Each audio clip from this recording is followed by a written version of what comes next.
Good evening, fastball fans, and welcome back for the nightcap here on Wednesday at the ISC World Tournament. Caswell Sports Park in North Mankato, Minnesota. Blair Setford and soon to be joined by Joe Todd. Northeast Drillers in white out on the field. Ostrander Norsemen in black with white sleeves about to come to the plate. The hosts team, they're the visitors for this one.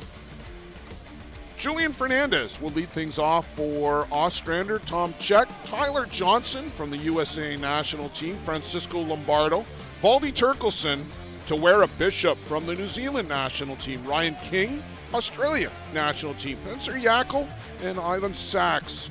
Roman Godoy will toe the board for Ostrander. Defensively, for the Northeast Drillers, Jordan Solorio, Teo Migliavaca, Blaine Milheim left to right across the outfield. Gonzalo Masmu, Cam Schiller, Zach Shaw, Thomas Anoka, and it will be Huemo Mata, currently bent over at the waist, pitching to Juan Serra. And Huemo Mata opens up with ball one, 10:16 Eastern time. Central time, 11:16 Eastern time.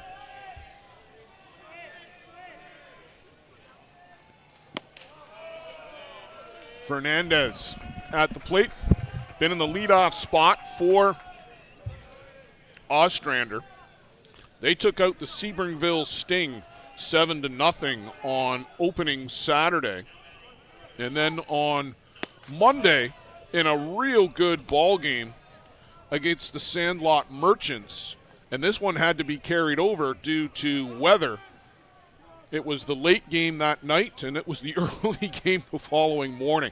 But it was a whale of a ball game. They beat the Sandlot Merchants 2-0. So yet to allow a run, the Ostrander Norsemen. They're going to be challenged tonight by this hard-hitting Northeast Drillers team, because not only have they scored runs, they've scored 24 of them in 2 games.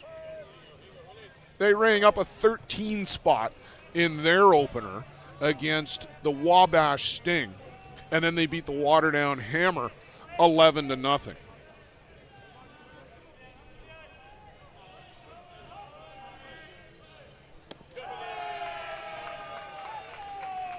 And a 4-pitch walk to Julian Fernandez to open the game. Huemo Mata, a little difficulty finding the strike zone. Tom Check, left fielder for Ostrander.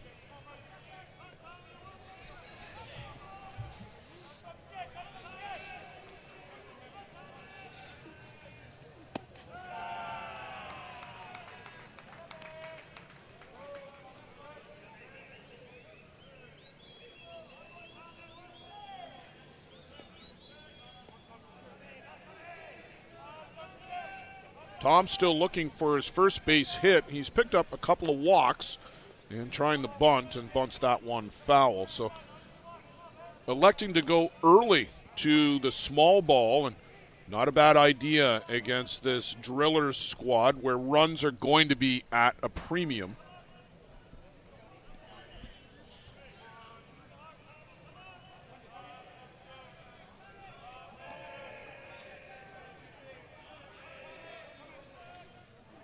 Squares again and can't get the bat on the drop ball as that just falls off the table at the plate. Tom Check over the top with the bunt attempt.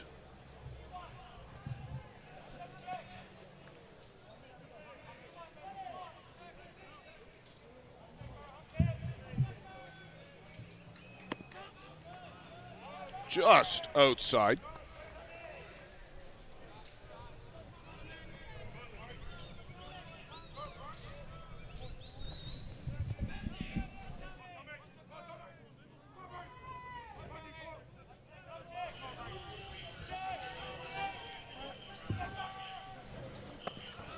And up in the eyes and can't hold back, down on strikes goes Tom Check for the first out of the inning.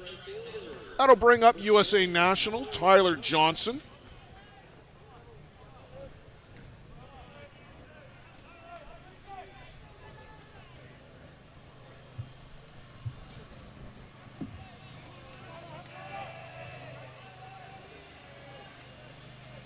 Johnson just one hit in the tournament.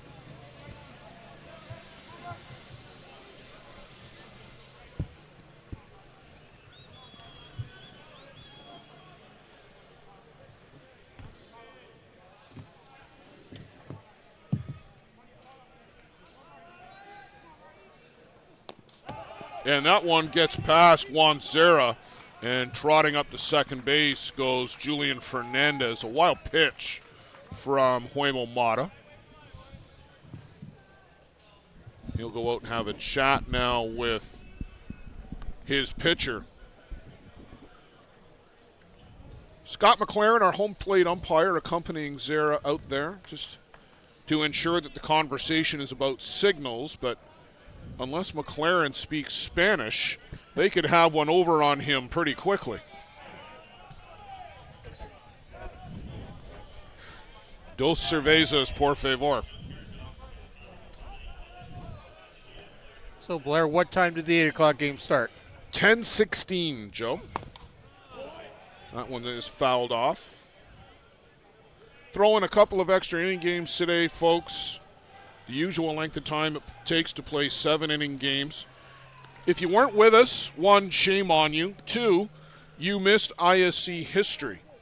Not only did Jack Besgrove throw a no-hitter, but he set a new 7-inning strikeout record, all 21 outs by way of strikeout tonight for Jack Besgrove against the Toronto Batmen. That was a phenomenal ball game through 5 innings, through 5.5 innings. It unraveled for Toronto in the bottom of the 6th. Third time through the order for Tyler Randerson, and just too much strength in the Gremlins batting lineup. Very deep lineup, and that again, it's what you said, that third time through. Picking up the tendencies on the bench, players helping players on what he's done. That leadoff walk set up that whole inning. Yeah, Josh McGovern worked a leadoff walk, the 9-man in the order, turned it over. Matthew Waugh also walked. And with a pass ball, they had to give the intentional walk to Ben Anoka. They got Cole Evans on a strikeout, but Zenon Winters comes through with a clutch 2-run RBI, and it was downhill from there. But speaking of walks, Huemo Mata walks 2 of the first 3 batters he faces, and he's going to face longtime countryman on the national team, Francisco Lombardo, teammate on the national team. And this could get a little spicy early, Joe. The Drillers have only given up 1 run. Ostrander's yet to give up a run. And boy, did Lombardo get geared up for that swing.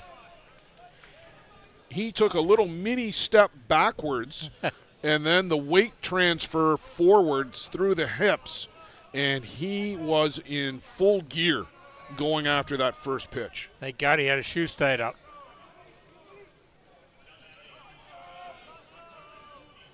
A noted power hitter. He's in the 4 spot for a reason. Off the glove of Mata, they're not going to get anybody.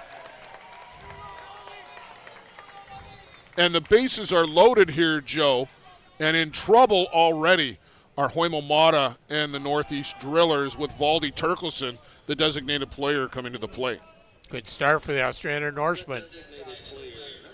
Again, as we said, if you want to get a good team or a high-ranked team, you got to get them early. Well, this is a battle of 3 and 6. The Drillers set 3, the Norsemen at 6, and largely on the strength of Ramon Godoy. And he has been very impressive here this week.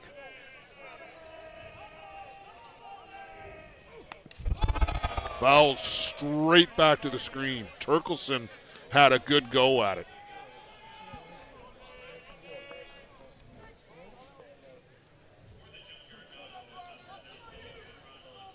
Shared a table with Valdi. We did, Joe Todd, at the ISC Hall of Fame breakfast and induction ceremony on Sunday morning. he and his parents, who are over here from Denmark. Very good to meet them.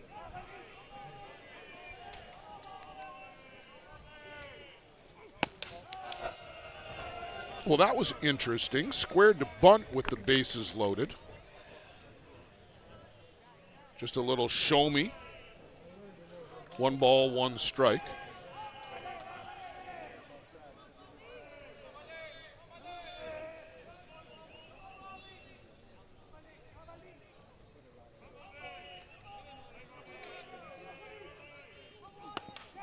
And that's through the 5.5 hole.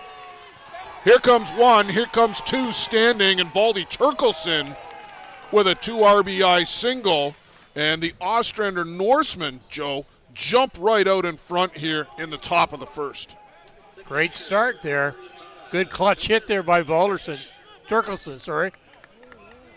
Driving in the first 2 runs of the game.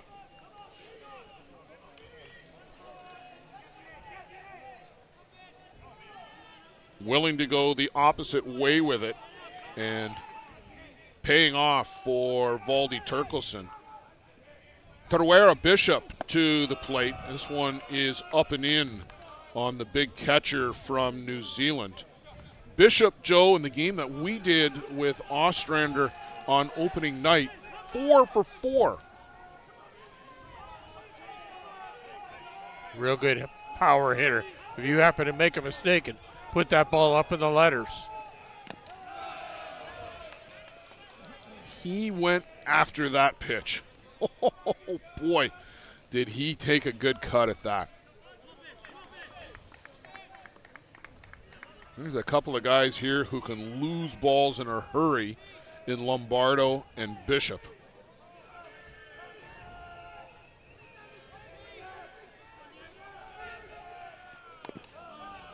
Fouled off at the plate.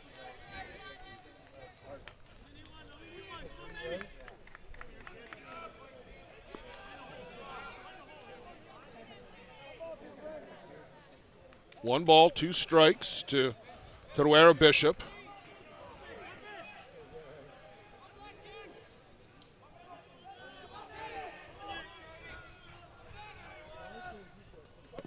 And this one is down and in from Huemo Mata, 82. So he's bringing some zip tonight, Joe. Yes. Already had his 25th pitch of the game. There have been a couple of guys today, Joe, who would have bordered into Huemo Mata territory.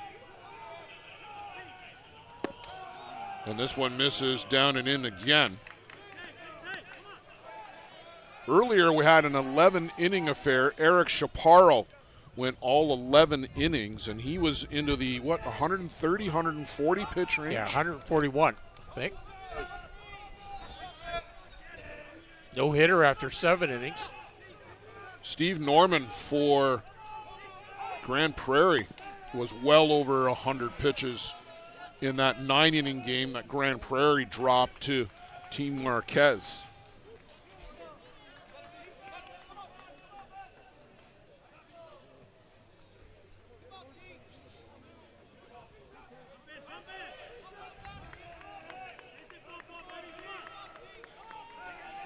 Full count to Taruera Bishop. Still 2 runners aboard. Just 1 out here in the top of the first, and already 2 runs in. Bishop rung up on strike 3 here by Scott McLaren.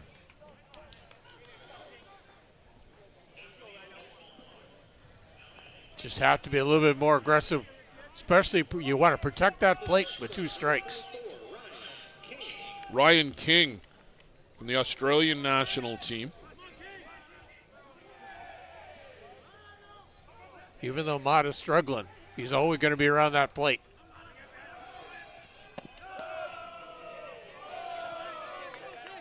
In for a strike.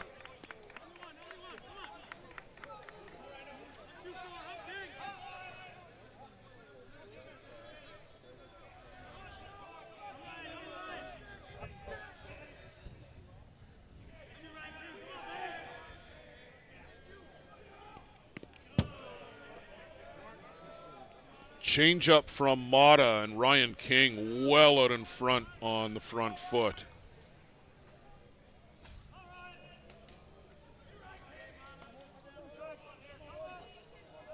Joe, what a treat this afternoon and into this evening. The pitching that we've been able to see here at the ISC World Tournament today. Well, it's starting the cream is starting to rise to the top of the cup here. Mata works out of trouble with a pair of strikeouts to end the top of the first, but the Ostrander Norsemen score 2 on an two RBI single by Valdi Turkelson. We'll go to the home half with the Drillers coming to the plate. Already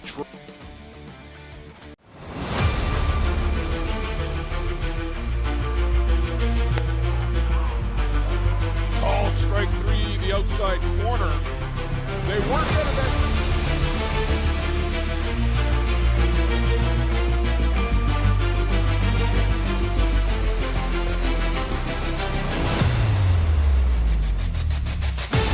Yeah.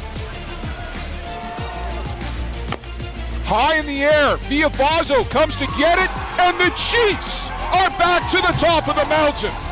The gloves fly. The celebration is underway.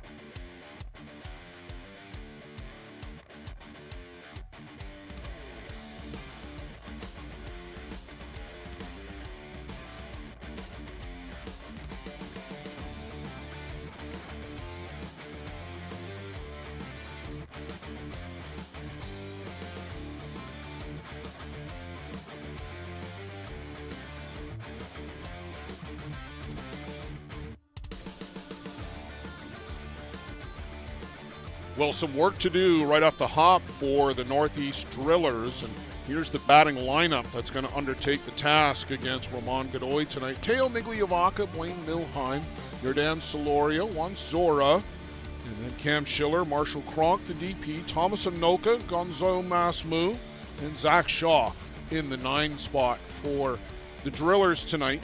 Defensively for Ostrander, Tom Check's out in left, Spencer Yackel in center, Tyler Johnson's in right. Francisco Lombardo, Ryan King, Ivan Sachs, and Julian Fernandez around the horn. And the aforementioned Rodon Godoy and Teruera Bishop behind the plate. Roman Godoy, Joe, has been throwing rockets so far. It opens up with a 78-mile-an-hour drop ball to Teo Migliavaca. Well, he's going to try and match up with his countryman tonight.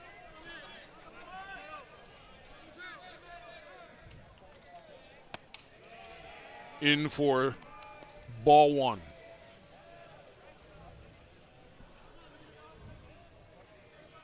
Oh, the first one apparently was not a strike. 2-0. Who knew?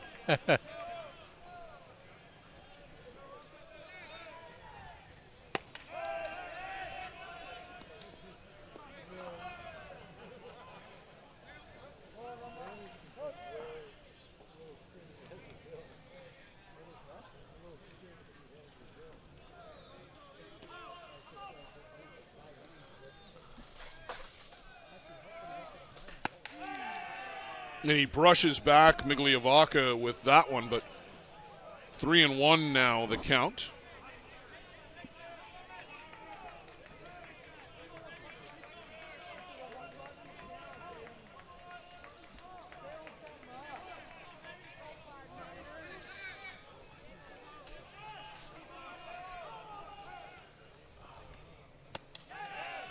And he gets Migliavaca to chase the rise ball for a full count here, opening up the bottom of the first inning.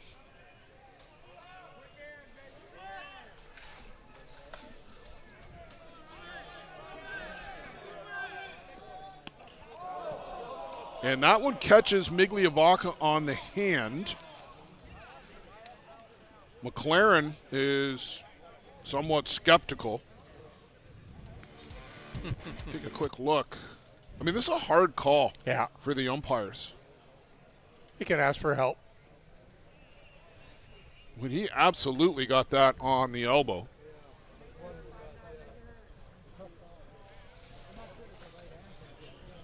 There's no replay here like there was in the World Cup, but we have the vantage point of getting the replay, and it clearly got Migliavacca.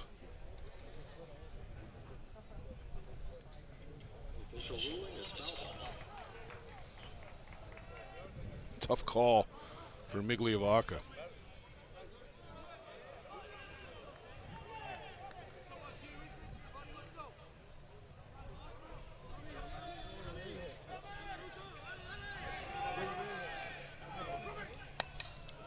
And this one is fouled out of play.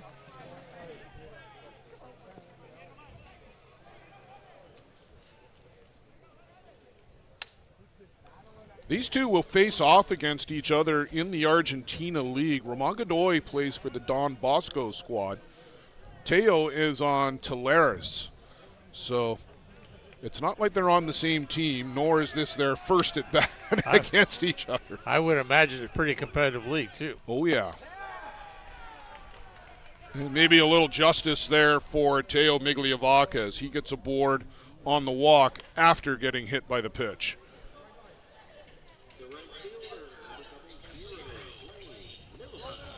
So Blaine Milheim to the dish.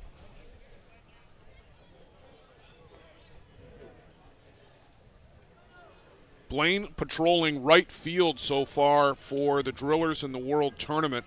That would normally be occupied by Raleigh Macchia, but jamming a knee or an ankle, planting to throw a ball in the loser bracket final in Oklahoma City at the U.S. Men's Major Tournament now about 10 days ago. Talked with Riley on Sunday just before opening ceremonies, and he hoped to be ready by today. Now, he was in the row of batters that line up and watch the pitches from the starting pitcher go by. And maybe that's just wishful thinking. Window dressing? It might well be, but boy, wouldn't that be nice to at least have his services coming off the bench in a pitch hitting spot. Well, potentially might see it before the week's out. Look, when you score on average 12 runs a game, you probably don't need the services of the best hitter in the world right now. Change up. Milheim able to keep the hands back. Going coast to coast is Teo Migliavacca. And the Drillers look set to try to answer right back here in the bottom of the first inning. And the way they've been scoring runs, Joe, it wouldn't be a surprise. Not at all. Just shows you how important that we talked about Riley Macchia being down, but you've got to have Blaine Milheim's bat in the lineup. Usually he's at third base, but it shows you his versatility out in right field. Jordan Solorio was up in a similar situation day one, Joe, and hit one over the blue fence in the background. This gentleman has amazing bat speed. You watch how he brings that bat through and just takes a mean cut. In for a strike.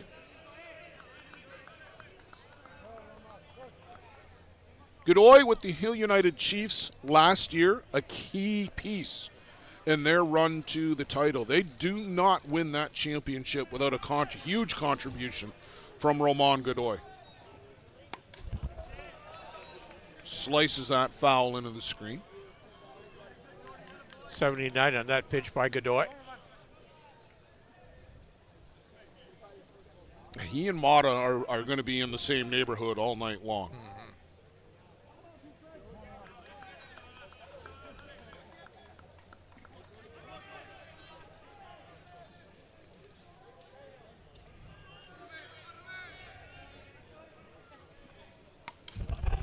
And straight back to the screen by Solorio. Did not miss that by much.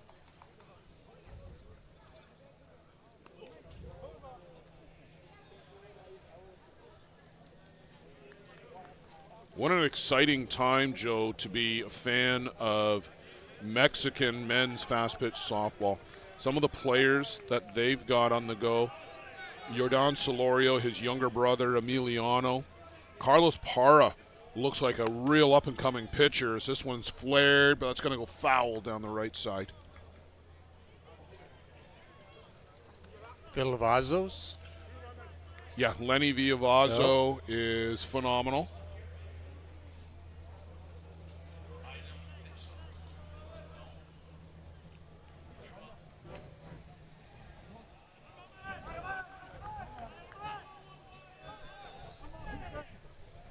Still 1 ball, 2 strikes to Solorio. Good grab there by Bishop with that runner at third base. And don't stray too far off a bag with this guy either. He has a hose.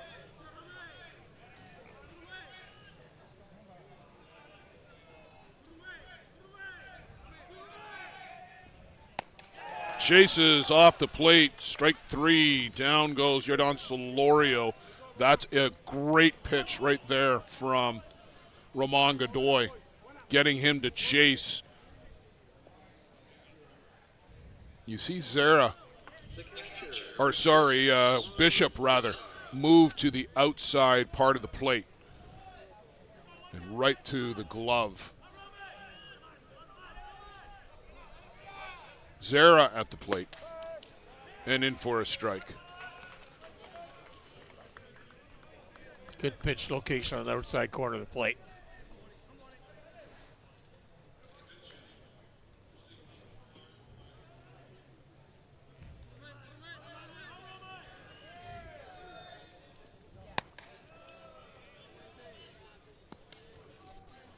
Milheim was scampering back as Bishop popped out of the crouch to go get that ball off the plate.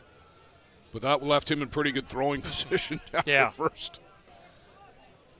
He didn't mind that at all.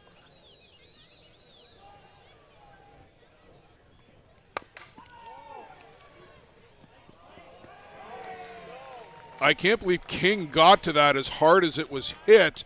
He tried to underhand it backhand to the bag at second, but to no avail.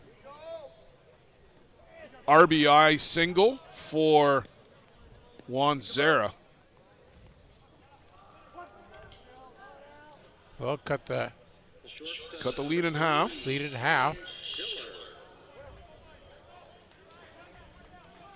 Cam Schiller, always dangerous at the plate. He's been hitting a ton all summer long.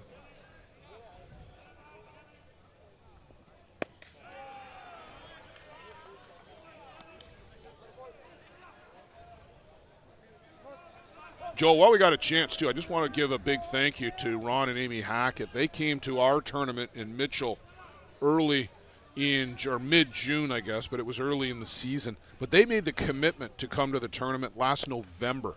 I got a text from Amy Hackett saying, hey, if you'll take us, we want to come. We want to compete. We know you're putting together a good event. We want to be there.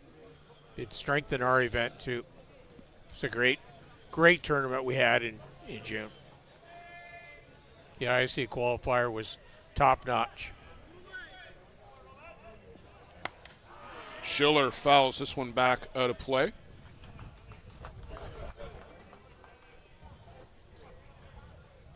There were 29 games on the schedule today, Joe. We may be the 29th out of 29. Just an unbelievable busy day here. The park has been buzzing since 8 a.m. And what a performance by Jack Besgrove tonight, too, in front of a big crowd. Just like literally the exact same as last night. The stands were full around the infield, lawn chairs and tents as far as the eye can see down the outfield. People will be talking about that performance for years. And this one is going to go foul out of play down the left side.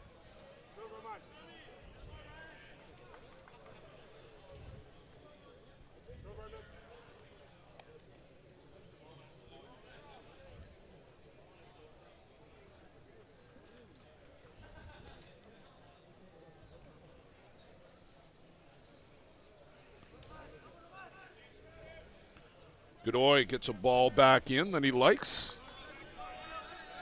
Full count.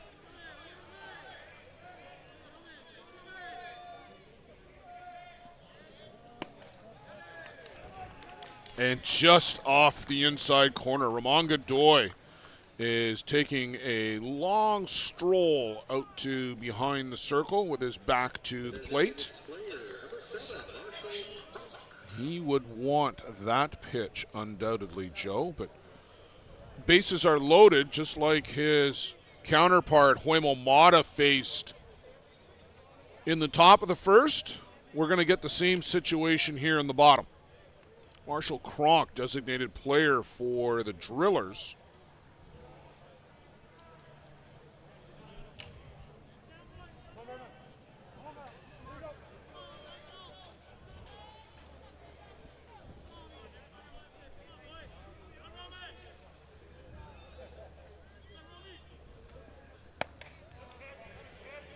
Zips that one in at 76, but it's off the plate for ball one.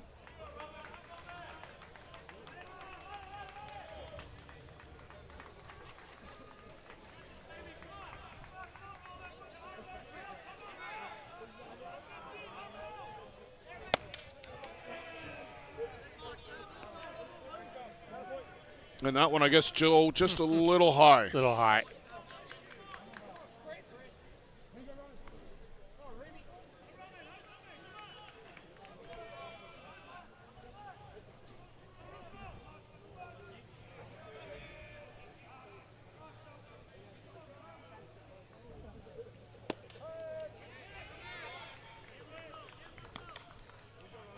In for a strike, 2-1. Kronk was taking all the way. Doug Eit has got enough equipment there to start a sports store down in the first base coach's box.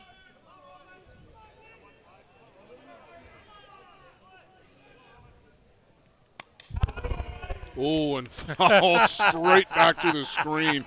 The whole Drillers bench. Ooh.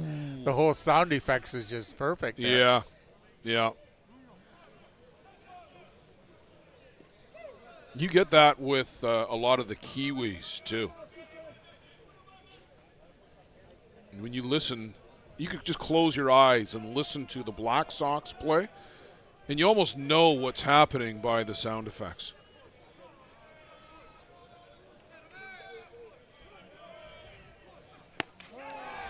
Great inside drop, and he gets Marshall Kronk to strike out.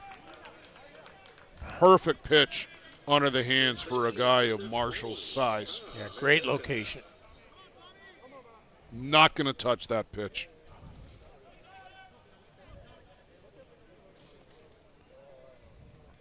Thomas Anoka, a grand slam already in this tournament.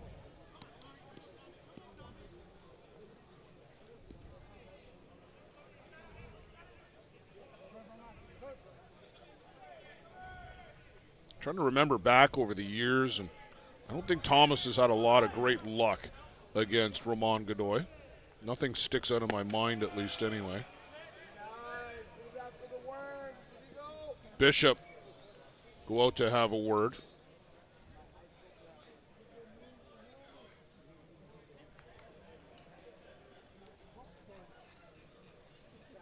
Making sure everybody's on the same page. Milheim's out at third, Zera at second. They should be pinch running for him. Schiller at first.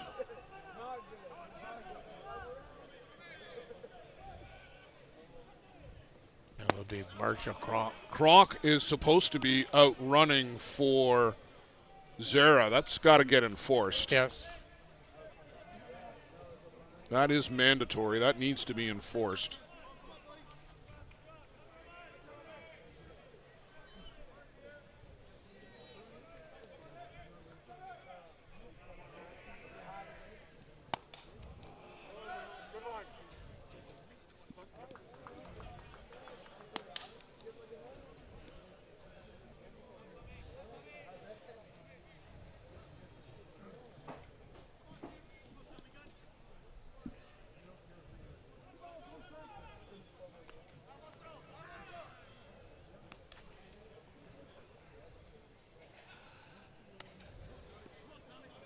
Ball came back in from out of play, and pitcher's preference. Seventh batter of the inning, Tomanoka, as the Drillers have already got one and looking to get more. And that is called foul. It looked like Julian Fernandez had one knee on one side of the line and one on the other. And watch the replay here. I'm not sure whether I'd hit him in Foul. Yeah. Listen, Scott McLaren's got the best view of it. Our shot is on an angle. And the camera angle can be deceiving, but Scott McLaren has by far the best angle. And belatedly, Marshall Cronk is out to run, and I think Ed Otterman caught it. Finally caught it.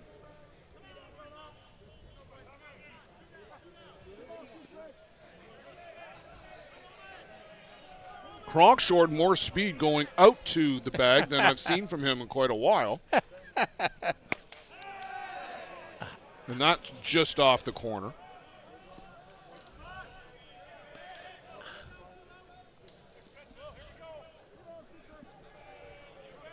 Godoy, the first inning, 37 pitches. I was going to ask you how many pitches he's up to here.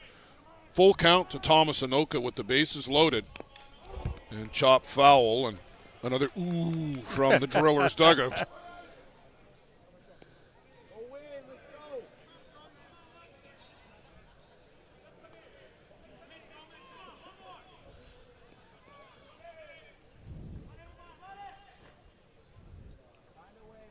"35 minutes and counting, Joe. We haven't finished the first yet." Yes.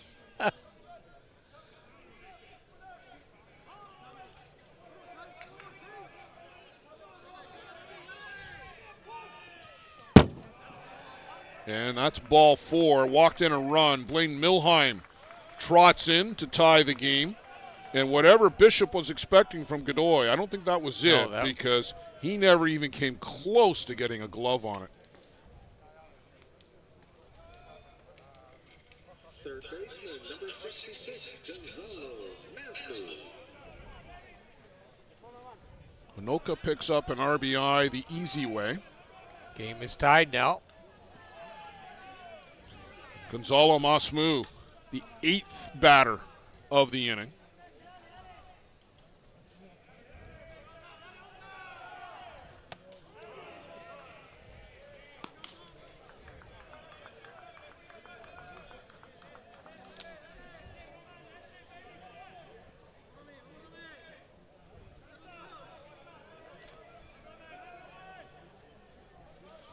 So these two, Joe, will also face each other a fair bit in league play. He's on the CEF team as Gonzalo Masmu. Mentioned earlier, Ramon Godoy with Don Bosco. Don Bosco is kind of like the Yankees, I think, in that league down there. Mm-hmm. They've got the most historical championships.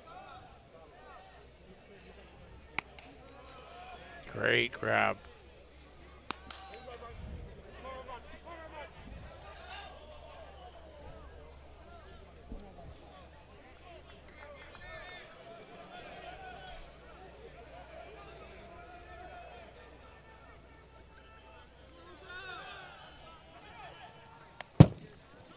And again, that's not what Bishop was looking for from Godoy. He's normally not this wild, Joe. No, not at all. He is.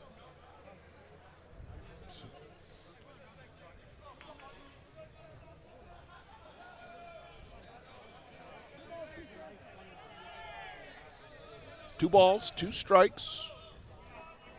Two down here in the inning, 2 runs apiece on the board, but the Drillers threatening for more. And this one, well hit to the left, up against the fence, and then coming back in for it. Tom Check puts away the inning. The Drillers leave the bases loaded, but they tie it up in the bottom of the first inning. 45 minutes.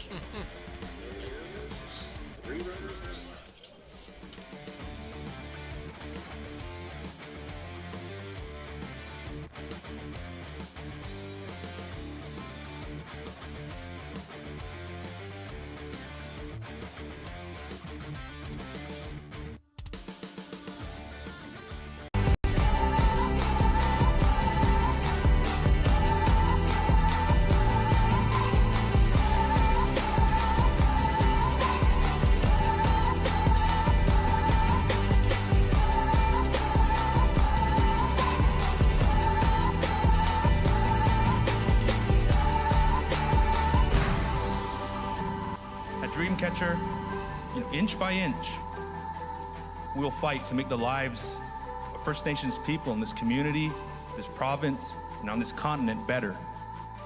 I know we have a long way to go, but I'm proud to say as long as our people have a need, Dreamcatcher will be there for them.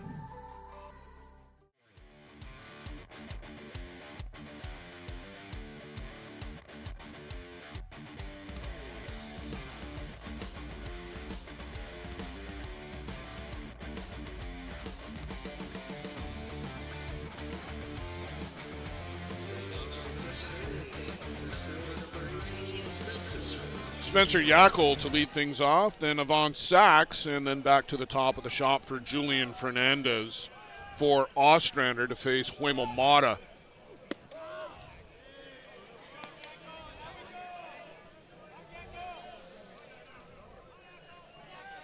Joe, both teams load the bases. Both teams score a couple of runs. Both team had 2 hits. Some walks. Some wild pitches. And that's the first.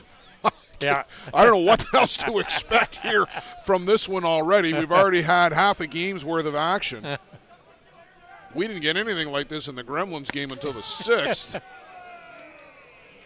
Yackel can't get the bat off the shoulder, and that's 3 straight strikeouts now from Huemo Mata.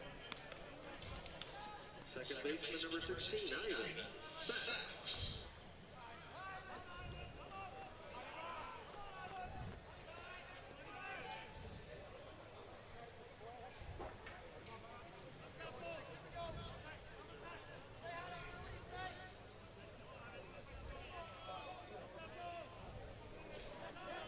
Ivan Sachs to the plate for Ostrander, the 9 batter in their order. They sent 7 men to the plate in the first. Northeast responded with 8.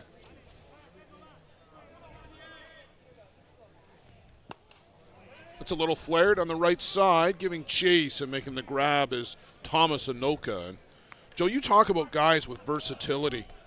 Over the years here at the World Tournament, Thomas has played first, second, few innings at short, left and right. Yeah, he's played the outfield. And he's pitched. Yeah.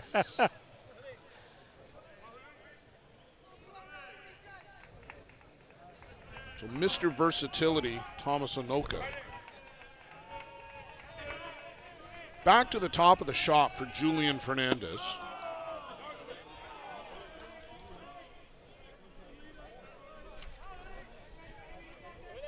Well, hopefully both the pitchers now have got their kinks out and settle down a little settle bit. down. Mata certainly looks a much crisper this inning, and there's the big grunt from Huemo Mata. And we've often talked about, Joe, the correlation between volume and velocity with Huemo Mata.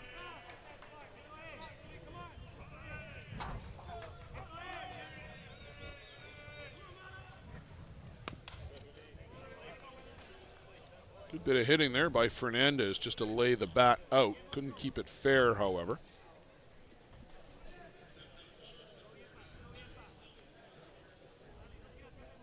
Huemo Mata much trimmer this year coming into the season, Joe. We noticed that right away in Mitchell. Took a while for him to get his mechanics back. He is the pitching coach at Virginia Tech University and throws a lot of batting practice, but it's mostly arm motion only. Certainly not the full drive off the board and getting airborne and landing and replanting. Still looks in a lot better shape, though. Oh, absolutely.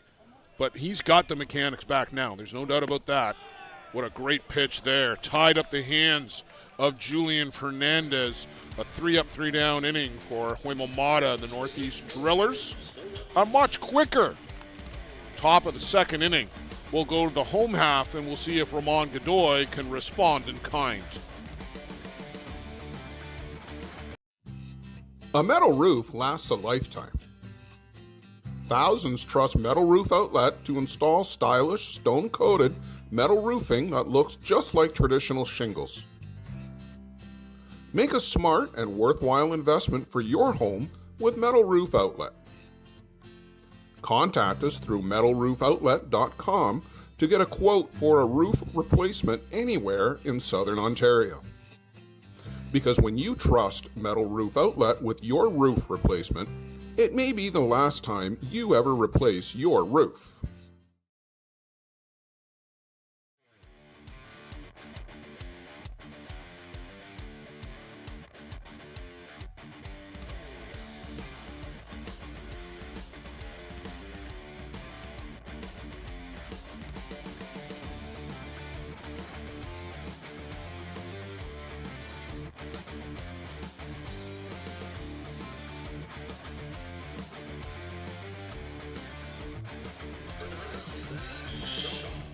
Zach Shaw, and then back to the top of the shop for Teo Migliavaca, Blaine Milheim.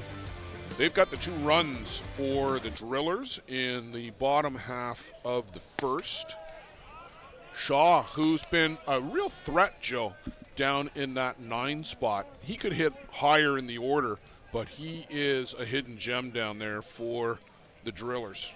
Well, some guys feel comfortable in that spot. You don't want to move them around either. Like, I had one of the guys that on my team that the only place he loved it was 8th, and he was one of the top batting hitters on my team. So guys get comfortable and like to be where they like to be. Shaw, dead ball foul at the plate.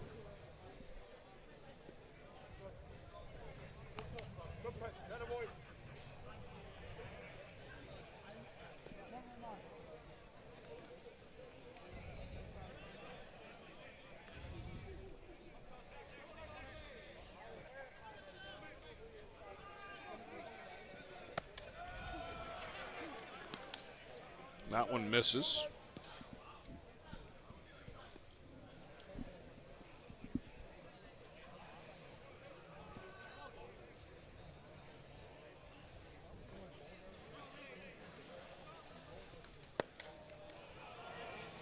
And again, just can't get Shaw to bite on that little nibble on the outside corner or off the outside corner.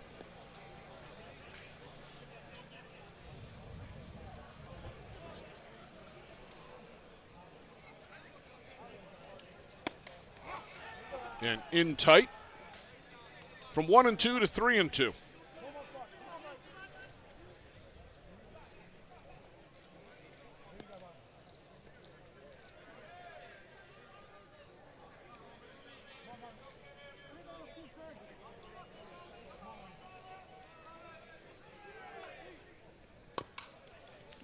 Little slow roller up to first. Fernandez steps on the bag and Shaw first out of the inning.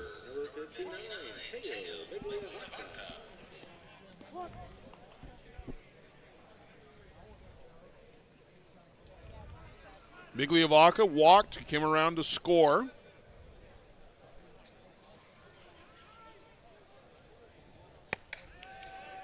This one misses upstairs. Joe, he went first to third at light speed on that single by Blaine Milheim. You blinked and you missed it. He was so fast going coast to coast. yeah, he rounds the corners on those bags. When you do that properly, you cut, a few seconds off your time.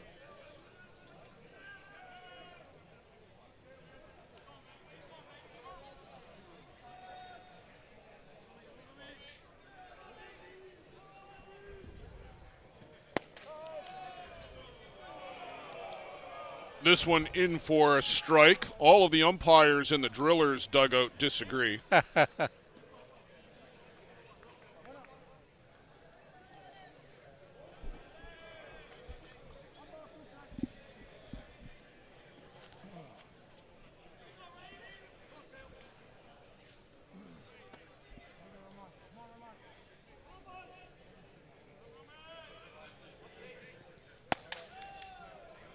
He backs Migliavaca off the plate with that one. 2-2, the count to the Drillers' leadoff batter. Almost a perennial all-world player, Joe. Yes. Very solid. Swing and a miss, ties him up with the inside pitch. Vaca down on strikes here in the second. The right fielder, number 00. Yeah, right over the inside part of the bat, just down near the handle.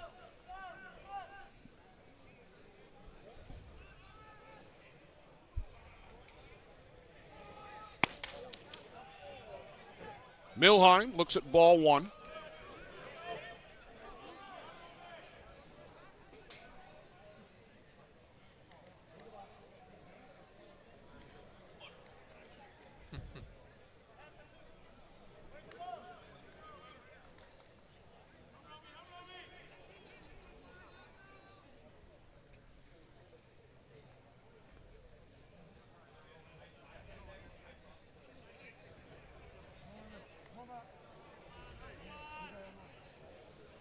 Godoy taking a couple of seconds there to collect himself.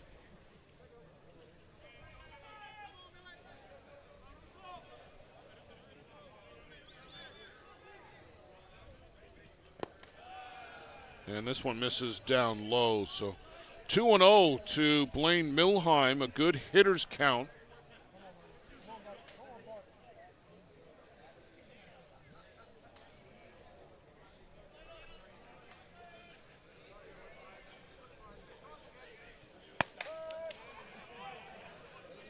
Taking all the way for strike one.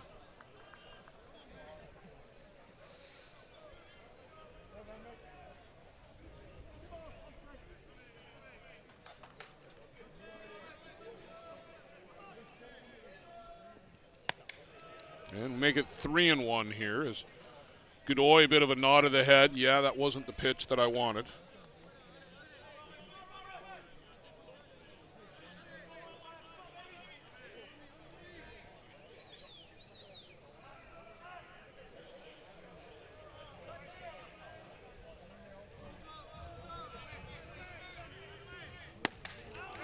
Big cut there from Blaine Milheim. Can't catch up to that one from Ramon Godoy. See, that's the size of the armor that Milheim's got on that I kind of thought Remeke would have showed up with today to protect that arm. But Milheim here works the walk. The left fielder, number 21, Jordan Solari. So Godoy got 2/3 of the way through to be able to respond with a clean inning of his own, but 2-out walk here to Blaine Milheim will extend this at least one batter. That was the one mound visit that was charged. Home plate umpire Scott McLaren from Penticton, British Columbia. Solorio went down in strikes after an extended bat in the first.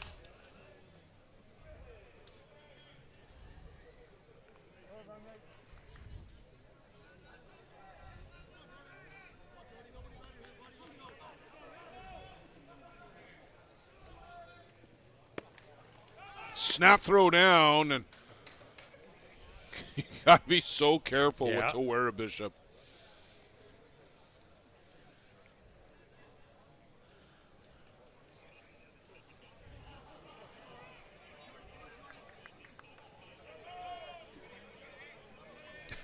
That's got to go for Julian Fernandez, too. You've got to be ready for that ball to be coming your way just about every pitch. Upstairs to Solorio. 2-1.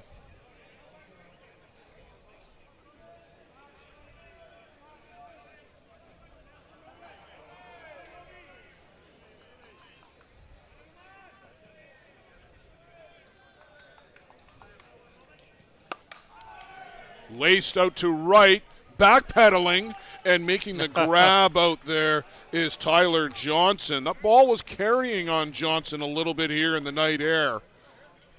No runs, no hits, no errors. A shutdown inning again here in the second. Much quicker. A lot quicker.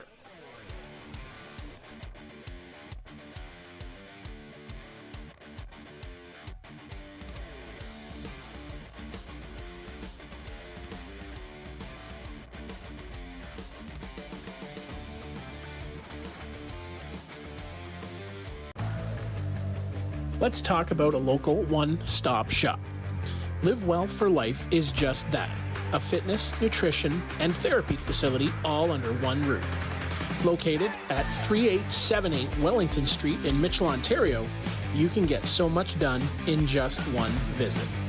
A full complement of staff on hand include chiropractic, massage, and personal training to get you back to your healthy self. Find them on the web at livewellforlifeinc.com or give Live Well for Life, a proud sponsor of the broadcast program.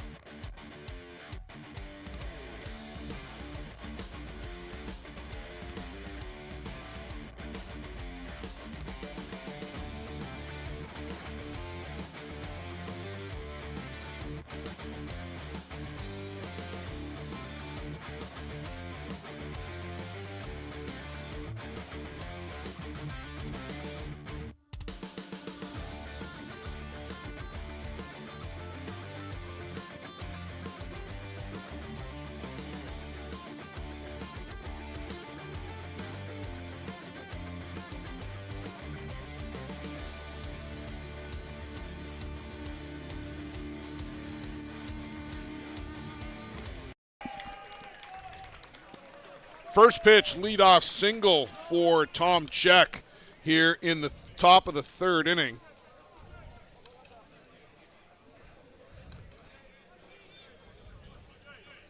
That'll bring up Tyler Johnson.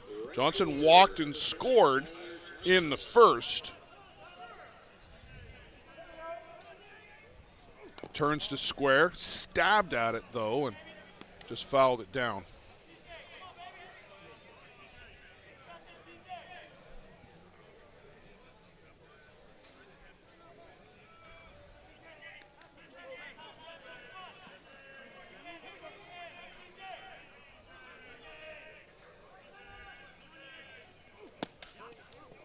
Bunts again, and right past goes the pitch from Huimamata.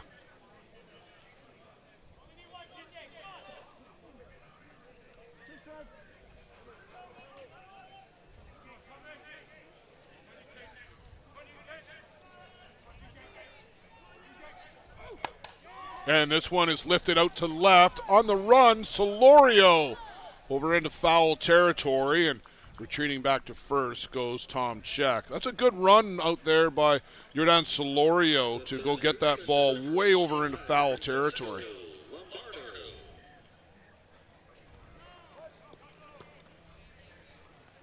You can just see him before he disappears in behind all the equipment on the post.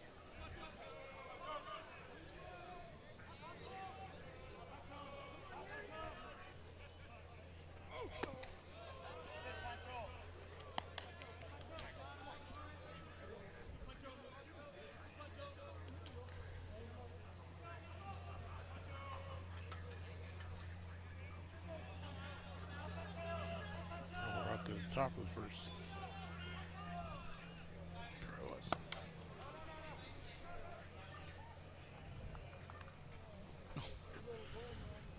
Okay, they gave an error to Lombardo. Wow. On the official score. That's a bit of a head scratcher. But okay. Because you and I both had it as a hit.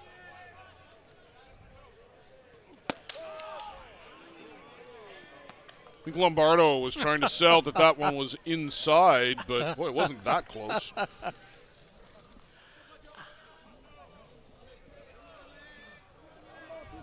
One ball, two strikes to Francisco Lombardo.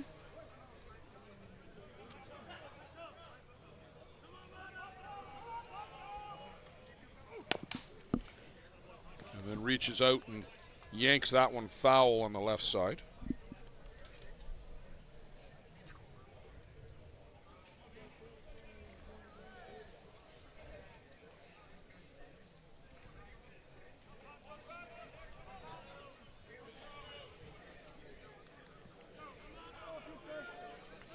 Still 1-2. Tom Check is aboard with that single. And gets him to chase a real good drop ball in the outside corner.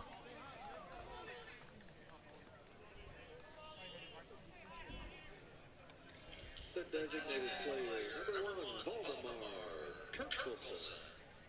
You see Zara shifted out to the outside and right to the glove, and the glove right on the ground as that drop ball fell off the table to get Lombardo. Valdi Turkelson, the 2 RBIs in the first for Ostrander, drove in both Julian Fernandez and Tyler Johnson.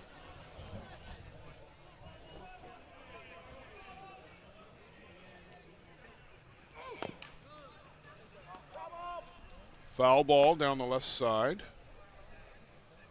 Must move, very handy over there.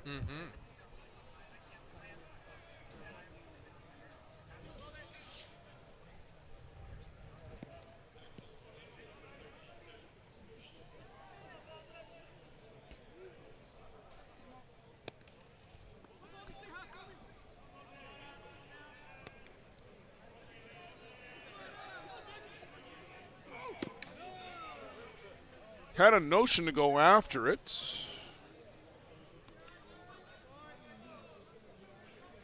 I guess called a strike. I was blocked out by the umpire. I kept searching for him and didn't find him because he's not where I'm looking for him.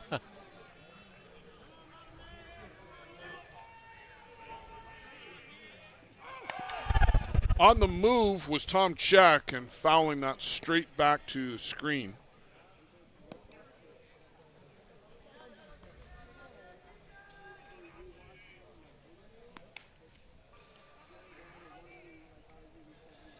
I like that idea, Joe. Just have him in motion. Yeah. If he gets thrown out, you come back with Turkelson to the plate. Swing and a miss. Down goes Valdi Turkelson. And Momata picks up another 2 strikeouts here in the top of the third. He seems to be settling into a pretty good rhythm, Joe. Yes, doing extremely well. A lot better than that first inning.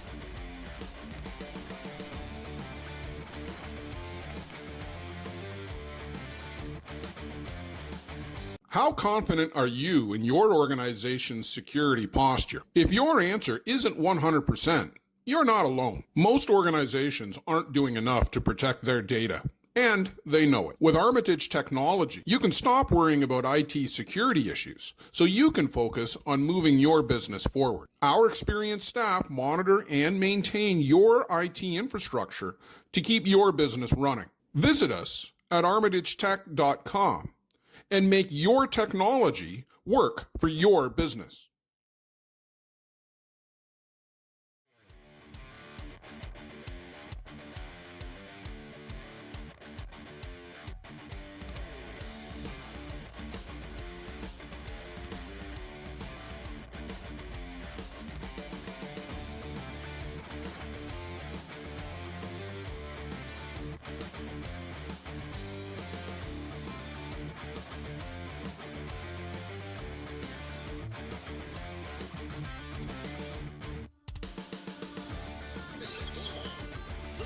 It'll be Juan Zara, Kem Schiller, and Marshall Kronk. Pretty meaty order, Joe, for anybody to have to deal with here. Zara had that single back in the first inning and an RBI. Stranded at third base.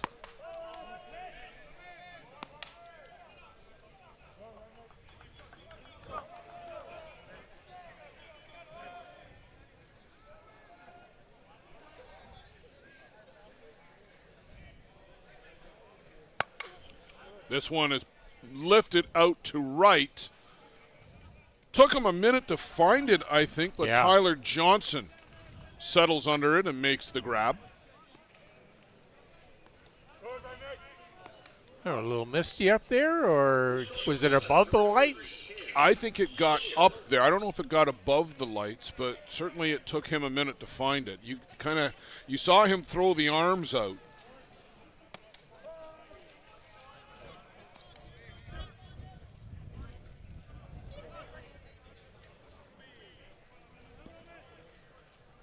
Cam Schiller.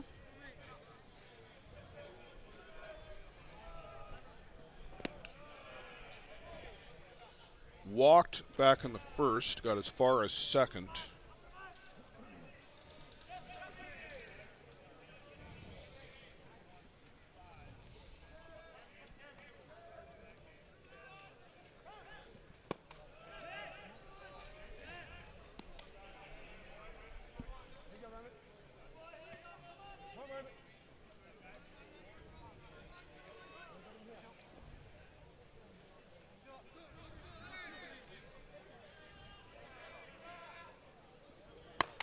This one is drilled to the gap in center right. That's going to two-hop the fence. Schiller will make his way to second base with a stand-up double. Good smash by Schiller. And his hitting, torrid hitting this summer continues. Real good ball player.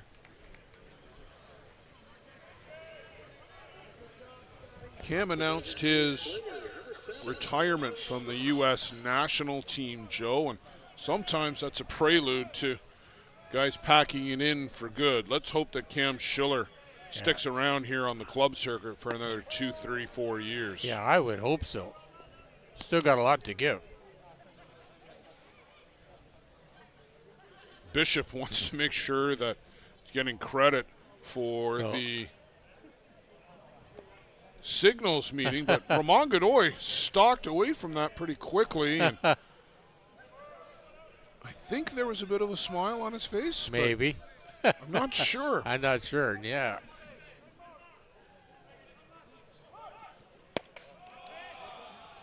Down and into Kronk.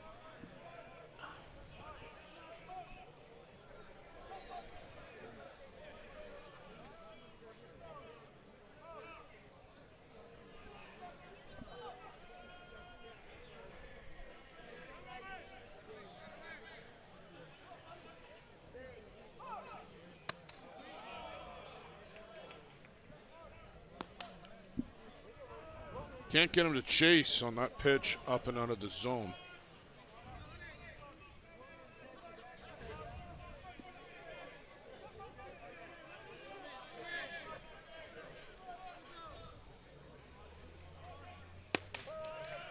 And pours this one in for strike two. It's 2 balls, 2 strikes to Ramon Godoy.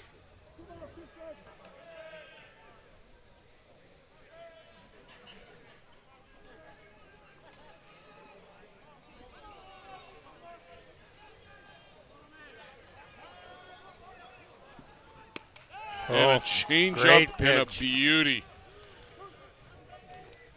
Haven't seen that very often yet tonight from Roman, but pulled it out at the right time there. And he made a strike, which is so important.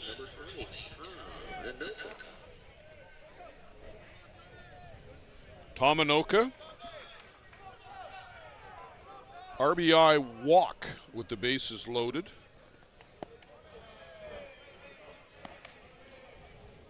That came in the first.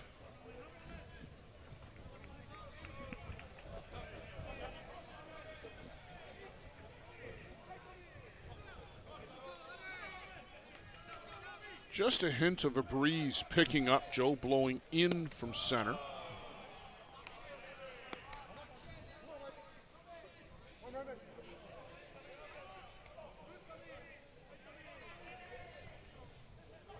Still 22 degrees. Low 70s for you Americans. In for a strike from Godoy.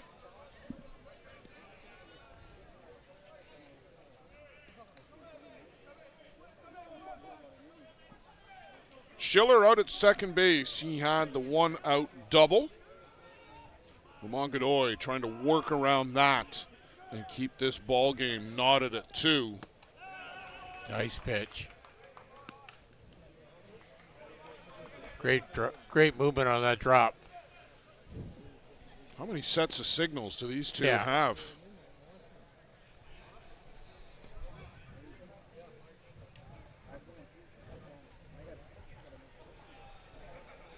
At least they're hustling. Yes.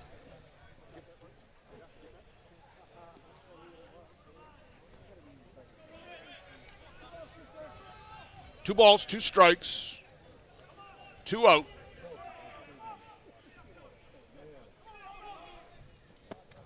And this one misses down and in.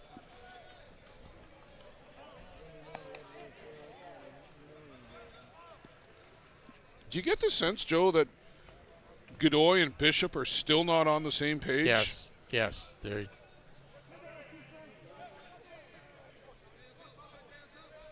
Full count.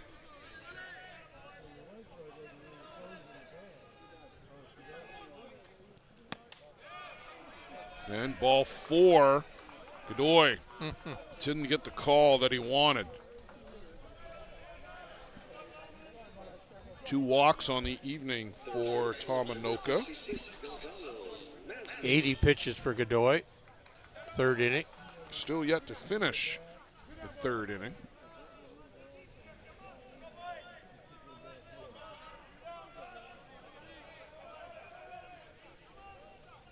Gonzalo Masmu flew out to medium deep left field. Cuts after that one, but nothing but air.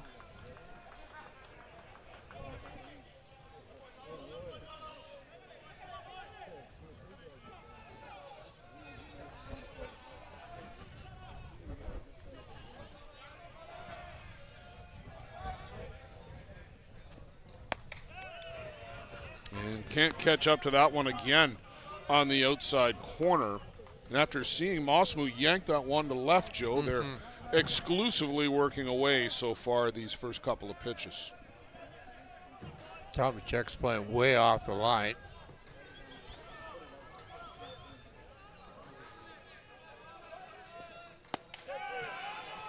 They go out there again. They get the call this time. Masmu called out on strikes. Godoy picks up a pair of strikeouts of his own here in the 3rd. Through 3 complete. We're knotted at 2.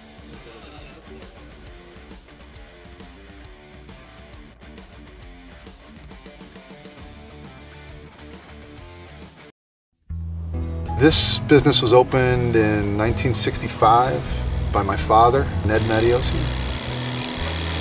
Could have walked in here 25, 30 years ago and seen just about the same thing. The process of making this suit takes about 6 weeks. It goes through about 12 or 13 hands as it's moved along the line. It's an old-time place. Making stuff from scratch here in the city at a reasonable cost. It's a very personal type of business.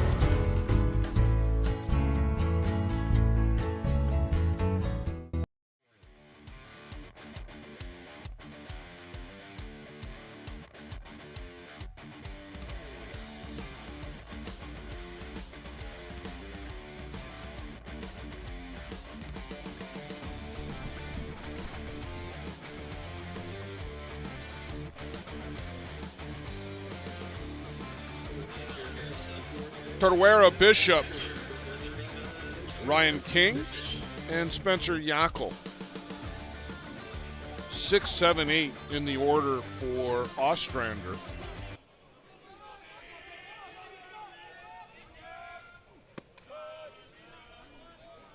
In for a strike from Huemomata.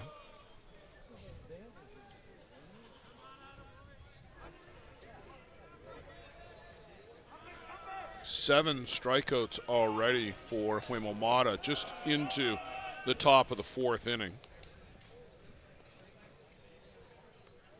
Really regrouped after that 1st inning. He has, and I would argue, Joe, maybe a little bit better than Ramon Godoy has. Yes. Mata at 58 pitches. You said Godoy was over 70. Yeah.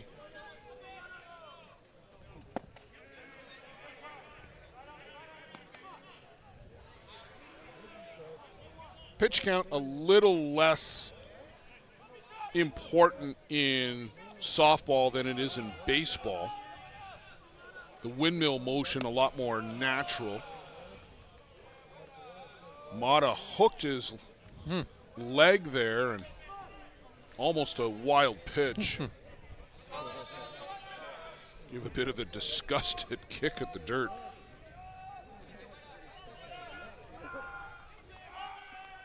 Two and two to Bishop. Tried to float the changeup over.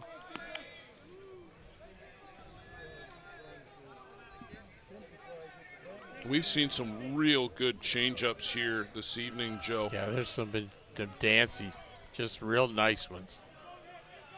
Mata, Godoy, Bestgrove, Randerson.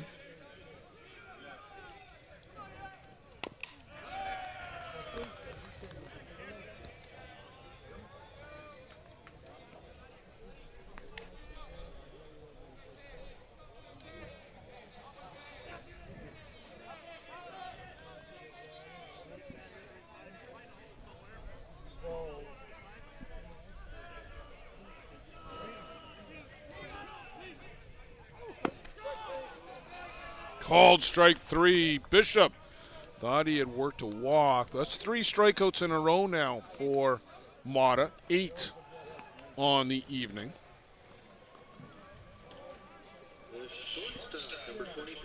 Just have to protect that plate with 2 strikes.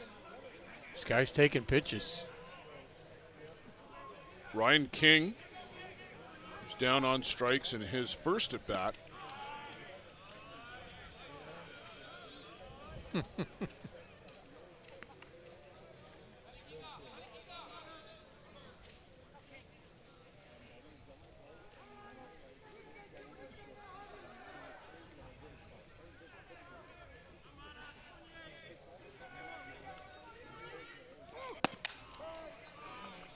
And a little more on the volume side, but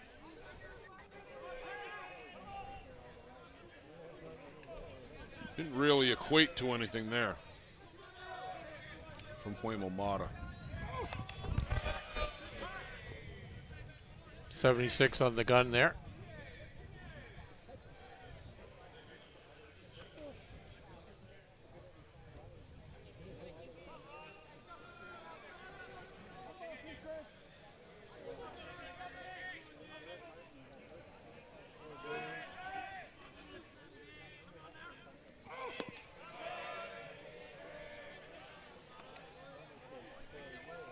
I don't know about that one. That came up at 87, but I don't know about that. Ah.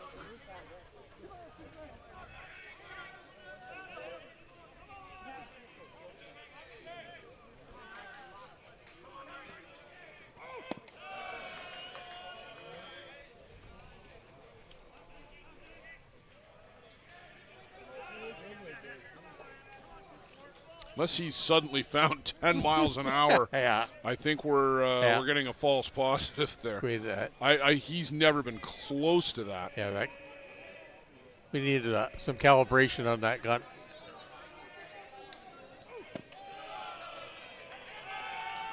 That's a little more like it.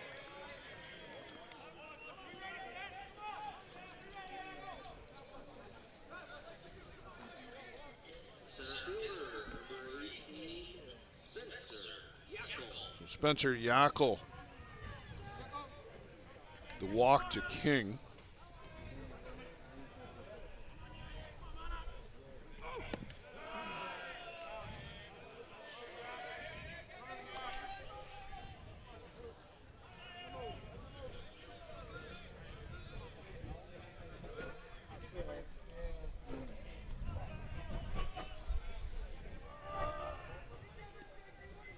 On our second level here, the wind is picked up. I look at the flag and it's barely moving. Yeah. So Trees have a little bit of movement.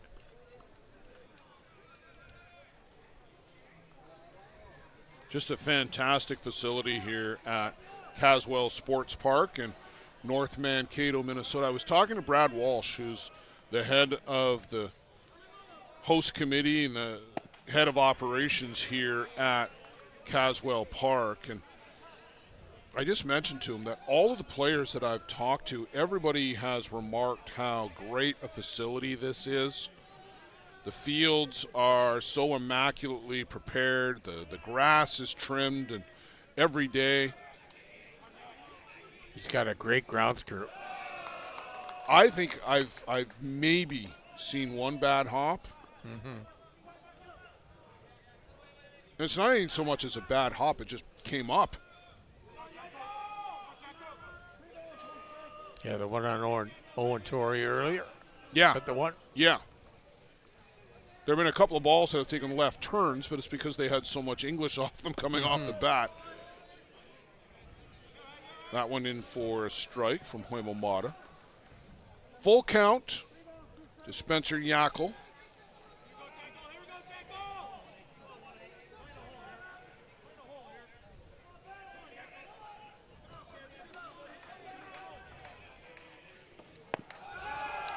And off the plate, ball four, back-to-back walks here in the fourth from Hoimo Mata. Puts two runners aboard for Yvonne Sachs, the 9 batter in the order. Fourth walk by Godoy tonight. Well, that's drawn a visit from Coach Ron Hackett.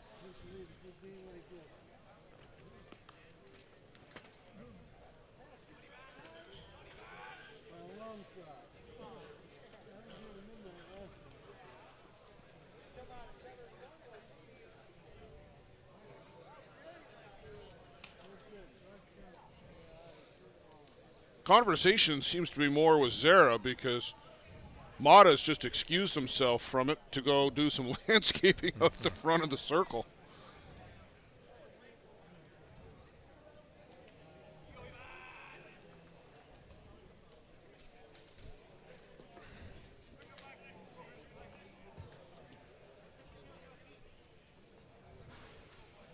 Ryan King,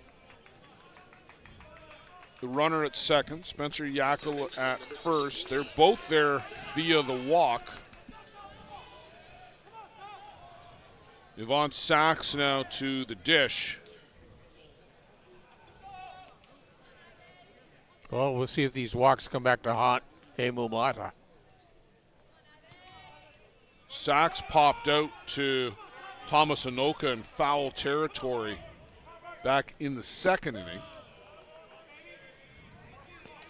Mata opens up with a strike.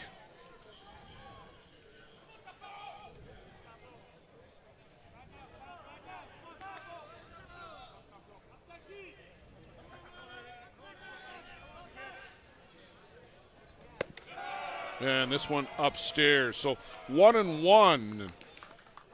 Joe, just you get the feeling here the intensity is starting to ramp it up a bit. Starting to ramp up indeed.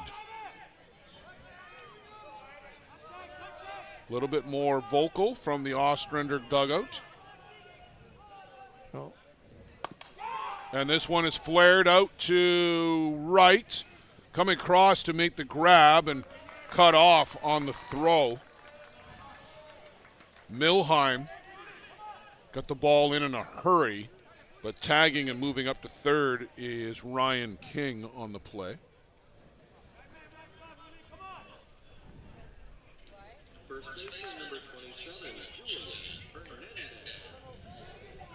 Julian Fernandez walked, scored in the first, struck out in the second. Oh, you want to get some production of that leadoff spot.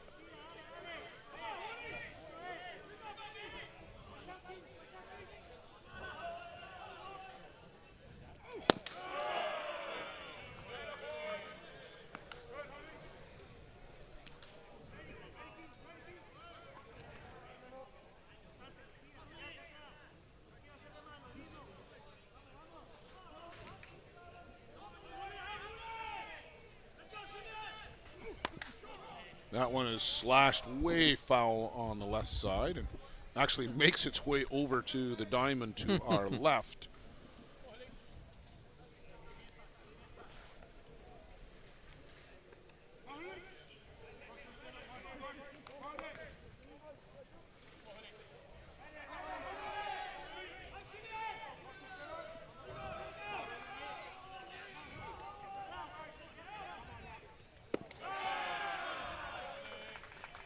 Misses down low. 2-1.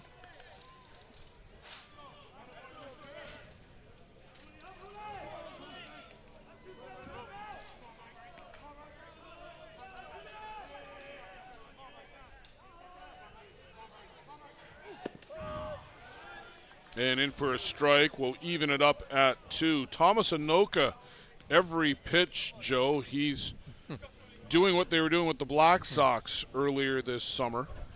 He's right up close to the circle, gets the sign in tandem with Mata, and then retreats back to his position. It was synchronized swimming with the Black Sox all summer long. Certainly keeps you in the game. All that running and movement.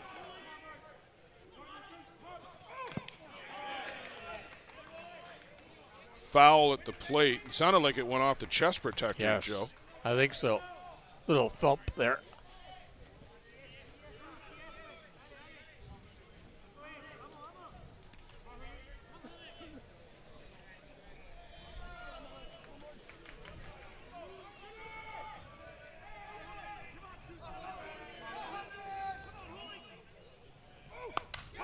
That one is laced, and Ostrander will retake the lead as Julian Fernandez takes that the opposite field. The walk to Ryan King comes around to score. Spencer Yackel goes up to second on the play, but that's a good bit of hitting by Julian Fernandez. First hit for Fernandez tonight. Also got a walk back in the first and struck out in the second.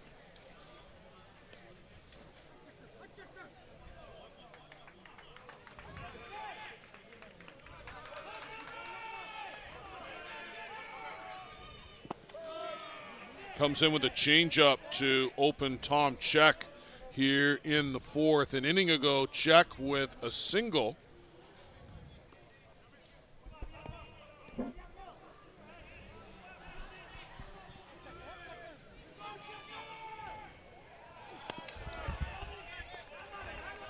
A little late on that swing.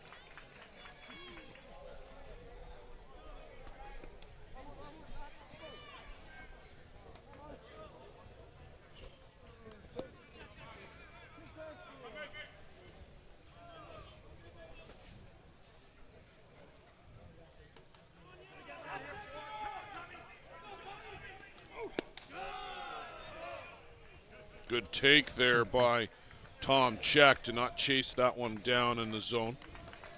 1 ball, 2 strikes on Check. Ostrander retake the lead here in the top of the fourth.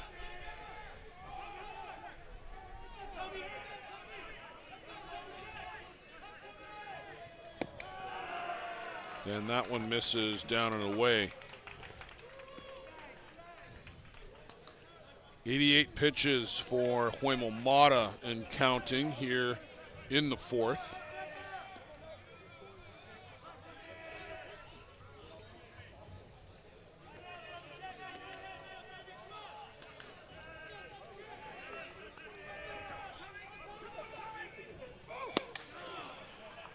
Can't catch up to that one from Huemo Mata, 82 miles an hour. Drop ball in the outside corner. Tom Check down on strikes for the second time tonight. But Ostrander Norsemen take the lead on a walk to Ryan King and eventually an RBI single to Julian Fernandez.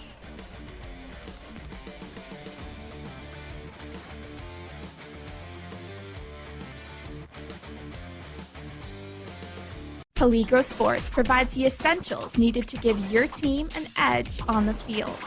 Our brand is rooted in creating a unique experience tailored to the specific needs of your team to ensure your performance is at the best level to execute plays. At Peligro Sports, we rally behind our athletes and understand their fight to take their game to a dangerous level. Visit our store at 2200 Amsterdam Avenue in New York City or see us online at peligrosportsnyc.com. Thanks to Jose and Peligro Sports for their support of the broadcast program.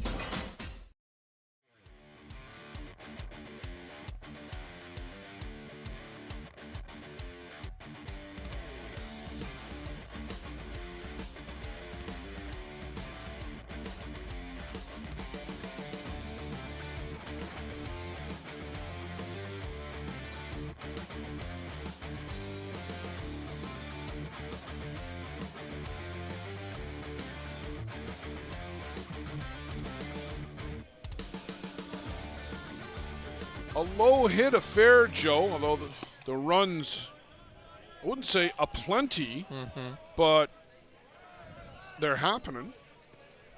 3-2 now for the Norsemen. 4-2 for the Norsemen in hits over the Drillers, in the hit category anyway. I think you and I have an extra one on the board that the Game Changer folks didn't count. Yeah, I didn't give Mata an error on that play. I'm a tough scorekeeper, but not that tough. Well hit, deep center field, and gone! Zach Shaw ties the game up with one swing of the bat. Wow. That ties the game up real quick. He has been hitting like this all summer long, Joe. And Zach Shaw just deposited that one into the trees beyond the perimeter fence. A lot of power there. Just grabbed a hold of it. Well, he hit that way up in the air, too. That was high and deep.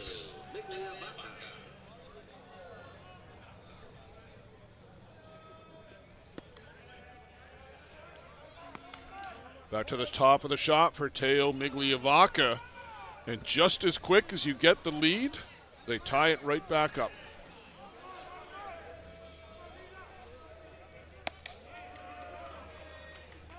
Migliavaca runs the hands up the bat to show bunt.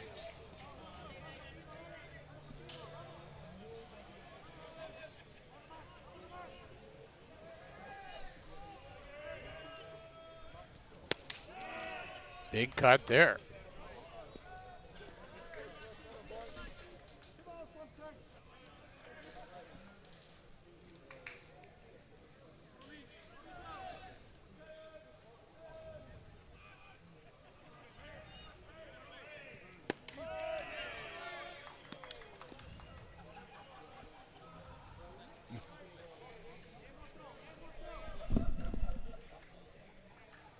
Two and two count to Migliavaca. Blaine Milheim on deck. Bottom of the fourth inning. Game all tied up. 3 apiece. Godoy with 94 pitches so far in the game.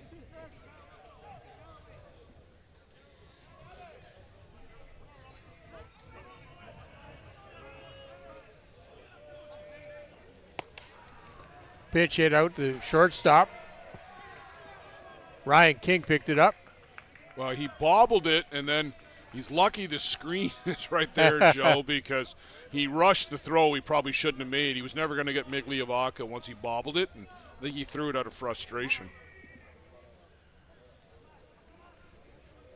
Well, I'm giving Migliavaca a hit. You're going with a hit on that? Wow. Is that right? Or did I catch it? I would have gone for an error on that, to be honest. Maybe my camera is in the way. That pole, I guess that pole is in the way too. I would have. You're giving him an error? I would go E on that one personally. Okay.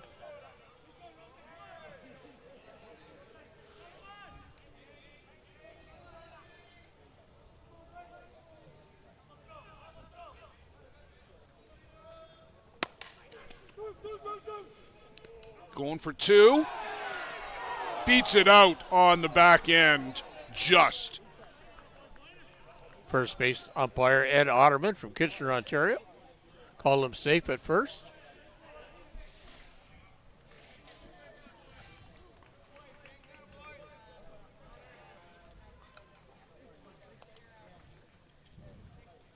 Milheim gets on by way of fielder's choice.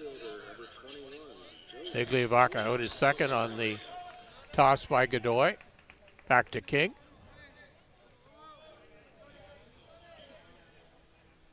Jordan Solario now at the plate.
The catcher, number 6, Swan Zan.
The shortstop, number 3, Cam Schiller.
2 runners left on base.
Leadoff batter for the Ostrander Norsemen will be the right fielder, Tyler Johnson.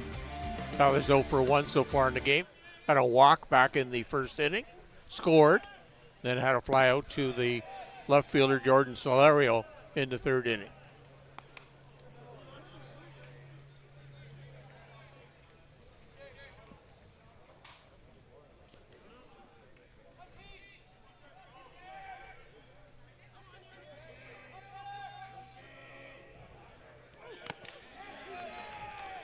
Cuts after it does Johnson, and foul tip into the glove.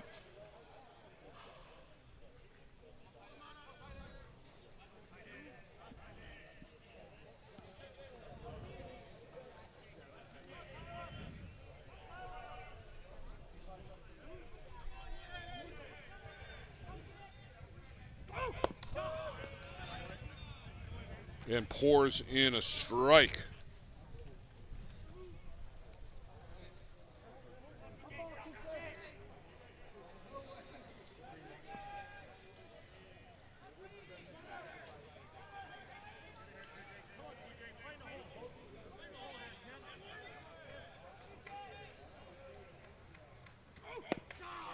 And a kind of a half-hearted swing there by Tyler Johnson, fooled on the inside drop ball from Huemo Mata. Third baseman, number 25, Francisco. 10 strikeouts for Mata.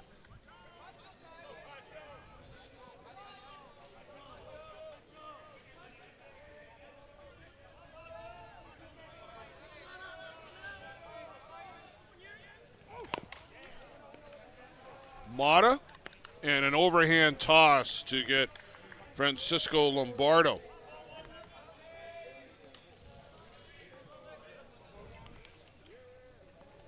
The designated player, number 1, Valdemar Turtelson.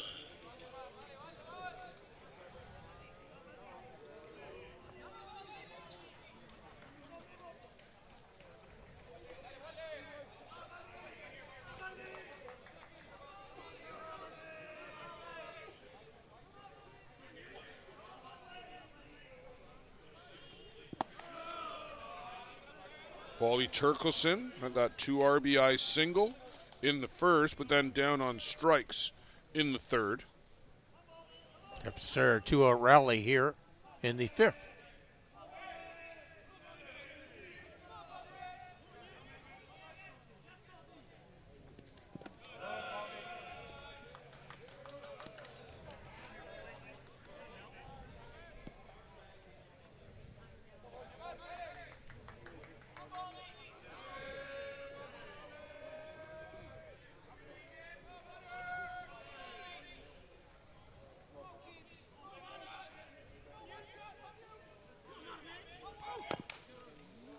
To Hopper, out to Mata. Over to first for a nice, quick, efficient inning for Mata and the Drillers in the top of the fifth. We'll see what they can do in the home half.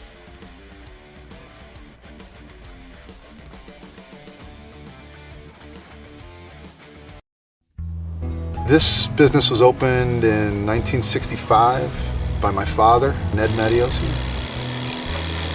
Could have walked in here 25, 30 years ago and seen just about the same thing. The process of making this suit takes about 6 weeks. It goes through about 12 or 13 hands as it's moved along the line. It's an old-time place. Making stuff from scratch here in the city at a reasonable cost. It's a very personal type of business.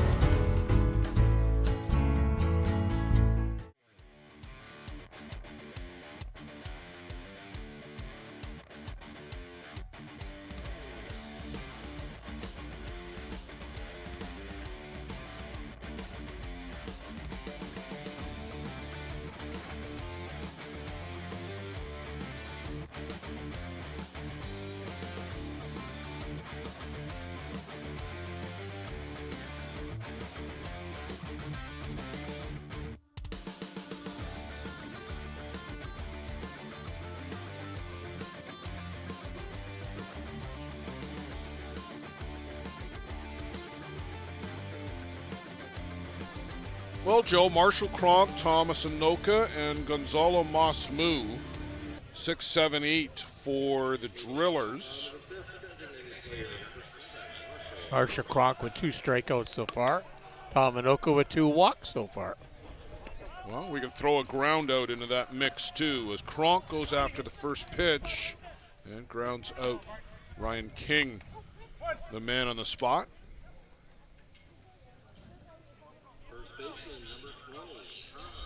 I'll bring up Thomas Anoka. You said the 2 walks, always had a good eye at the plate.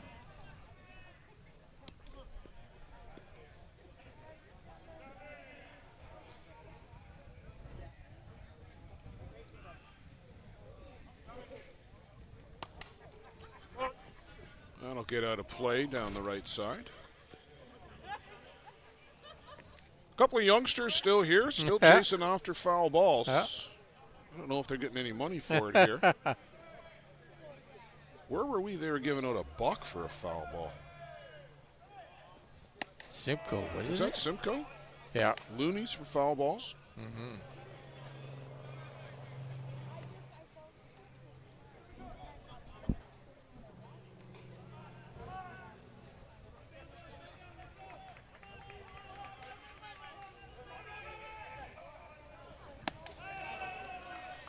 The drop ball, the outside corner. Good always had all 3 pitches working at most times, Joe. The control has wandered in and out. It's mostly been there, but a couple of occasions where it's gone astray. And Anoka does a great job of hitting. Just laid the bat out in the zone, and I'll use your favorite word, punched that one out. Yeah. To right field. Well, the pitch was on the outside corner of the plate. Tommy went with it and took it the other way. And just good, clean single. Good professional hit there.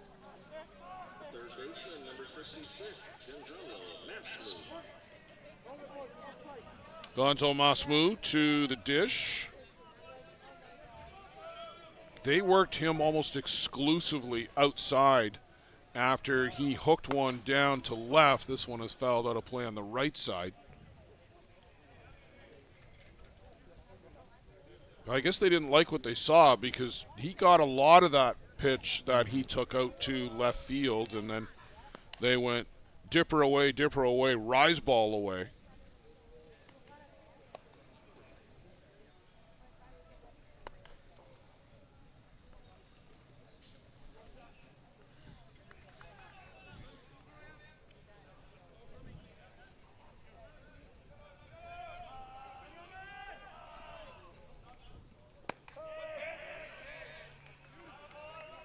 Strike on the outside corner.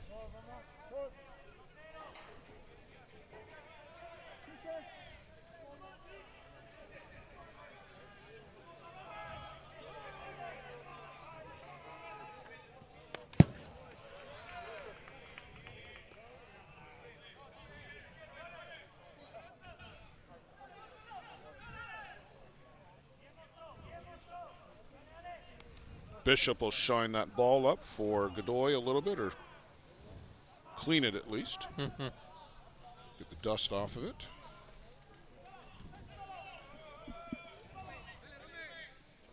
Still some diehards here, Joe, as we're 8 minutes past the midnight hour. Swing and a miss at that rise ball in the outside corner. Masmu can't do anything with that pitch. Zach Shaw tied this game an inning ago, right over the Mankato sign out there in center right. Let's see if Godoy did some mental notes there, what that pitch was, and I'll tell you what it was. It was an oops. yeah.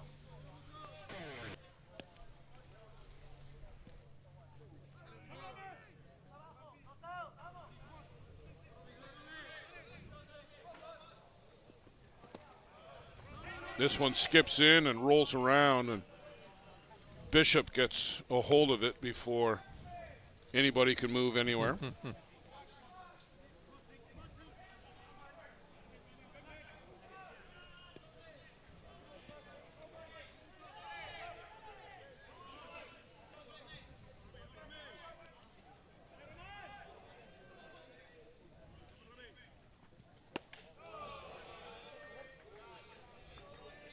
That's off the corner.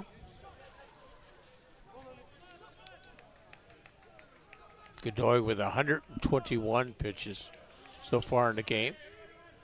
And the last inning was 97 pitches for Emo Mata. Shaw chases upstairs. Both of these guys, Joe, are going to have a good night's sleep whenever they get to it.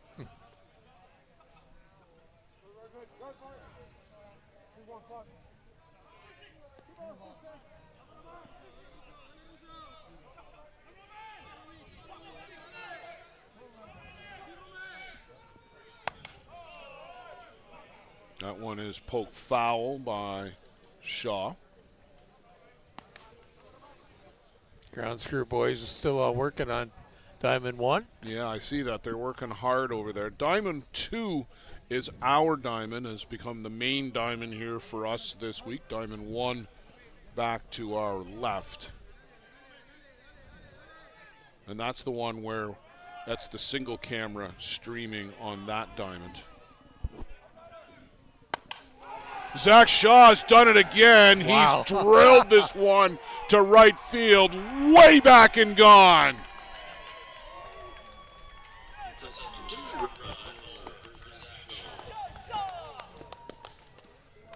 We might have a runner-up for player of the day. It's going to be hard to displace Jack Besgrove, but I'll tell you what, Zach Shaw is giving it his all. 3 RBIs, 2 home runs.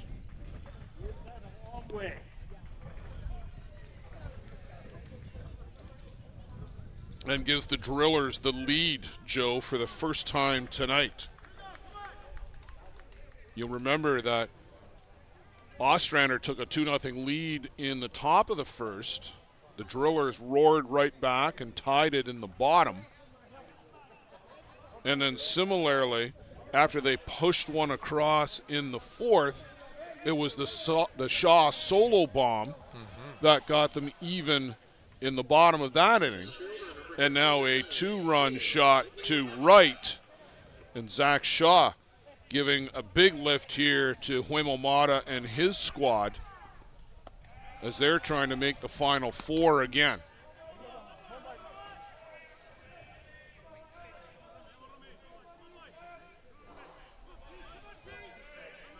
A little bit of action now in the bullpen.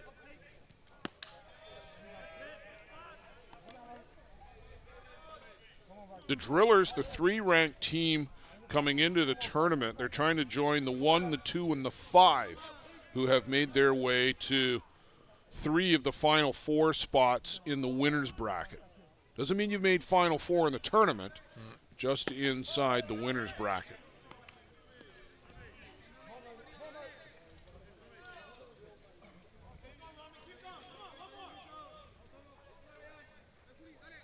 Teo Migliavaca with his 4th look here at Ramon Godoy. And in for a strike.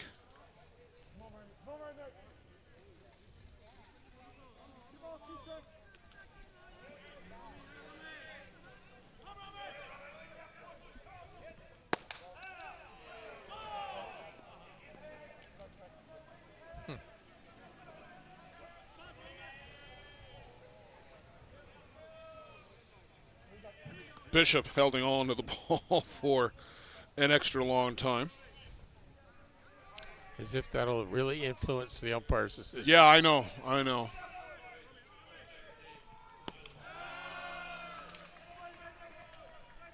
And I think Godoy a little rattled there, Joe. Is pretty quick walk to Teo Migliavaca.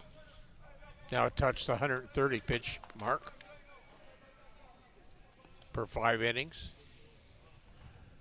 You don't want to give up on the game, but at the same time, Sammy Viavazzo throws beyond the fence down there in right field.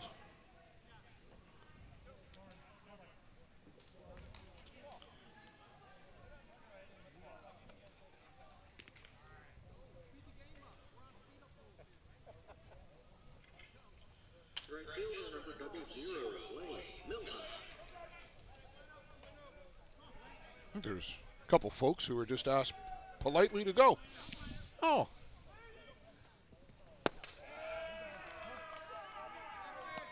Milheim at the plate for the Drillers. 6th batter in the inning for the team from Richmond, Virginia. And this one is belted out to right center, and 2 guys slide across for it. One of them is hurt and it's not going to get up. Migliavaca came around to score, and I think that center fielder Yackel, Joe, who's down, I think. The 2 of them crisscross sliding. Oh, it's Yackel, who I think is still down.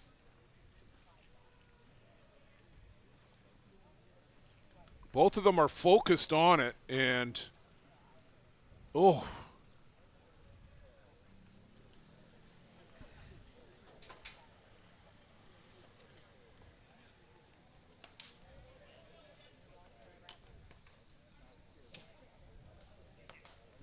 you never want to see 2 guys in that type of scary collision like that.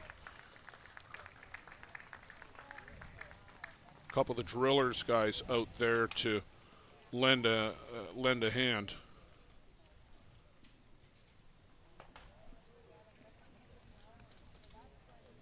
And good on them for just going to check.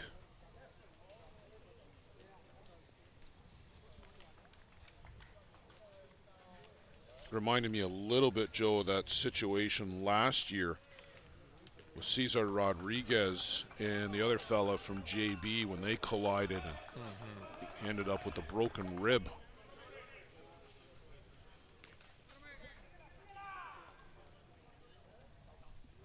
But a 6th run comes in for the Drillers on the double by Milheim.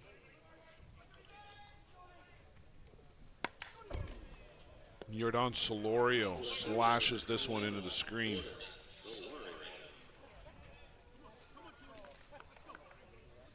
Three runs and counting here for the Drillers in the 5th as they take over the lead. And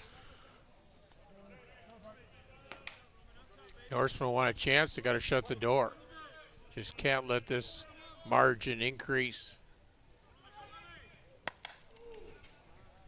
That's going to go out of play. And Joe, a lot of this happening with 2 outs too. The Zach Shaw home run with 2 out. Migliavaca walked, and then this RBI double by Blaine Milheim.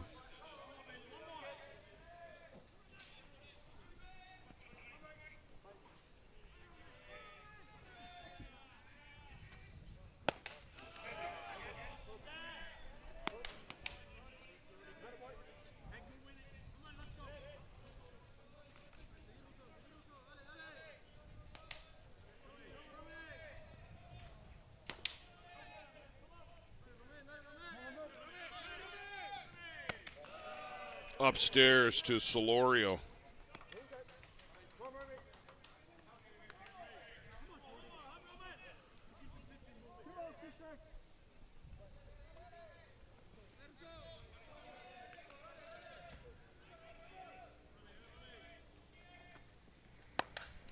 This one is lifted up in the air over on the right side. That's going to fall on this side of the fence, not the playing side.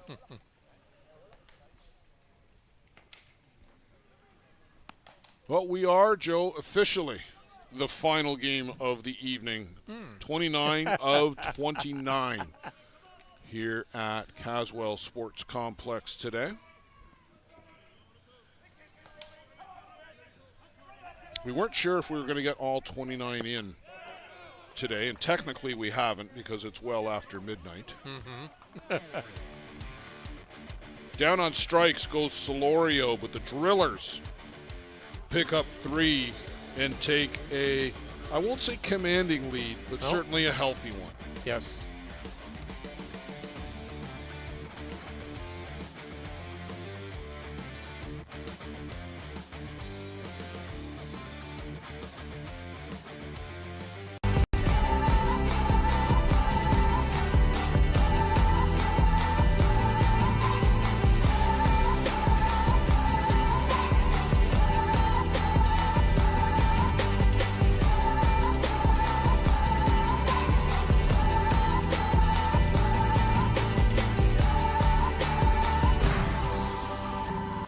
Dreamcatcher, inch by inch, we'll fight to make the lives of First Nations people in this community, this province, and on this continent better. I know we have a long way to go, but I'm proud to say as long as our people have a need, Dreamcatcher will be there for them.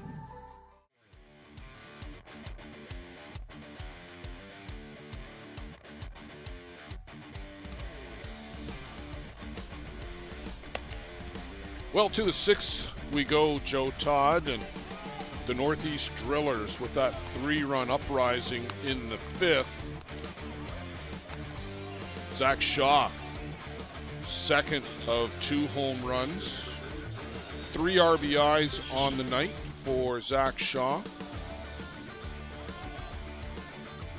And he's really broken out this year, too. Second base for Team USA, paired with Cam Schiller as he is here on the Drillers, and a big cut by Terwera Bishop. Got caught looking at third strike twice tonight. I was going to say, he must have heard you to start swinging the bat.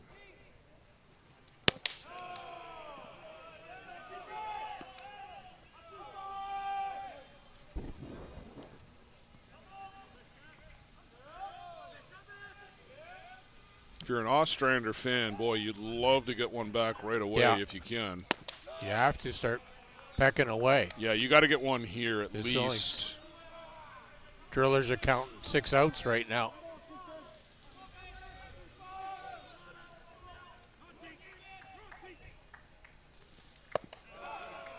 Had a notion to go, but nope, says Ed Otterman. I don't think I totally did the umpires. Scott McLaren from Penticton, BC, Ed Otterman from Kitchener, Ontario, and Brian Sonic from State College, Pennsylvania at third base. I think we haven't met. I'm not sure you got all the way over to Brian. Yeah. I know we've talked Scott and Ed a couple of times, but you may not have gotten all the way over. He hasn't had a lot to do there, to be fair. Yeah. It's a pretty quiet night for Brian.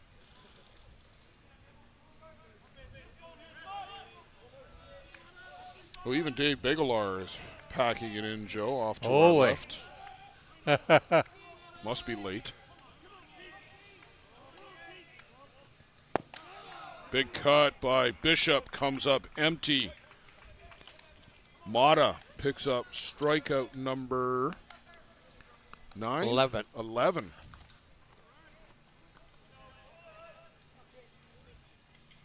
The shortstop, number 24, Ryan King.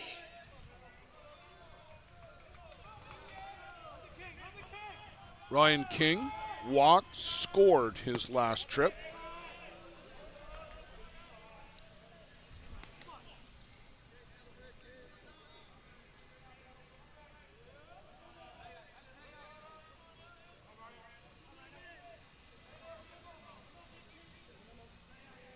Well, Luciano has declared Jack Besgrove the player of the day. No. Can't argue. No, by no means.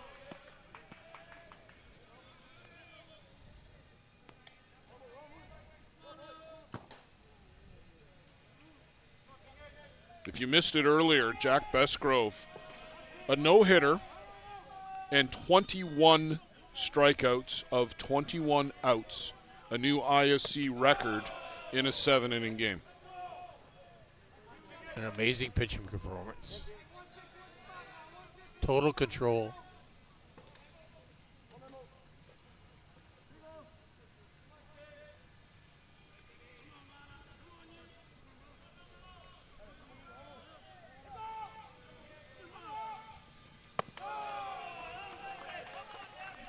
Upstairs to Ryan King, and he works another walk. He's had some couple of really good at-bats here, Joe.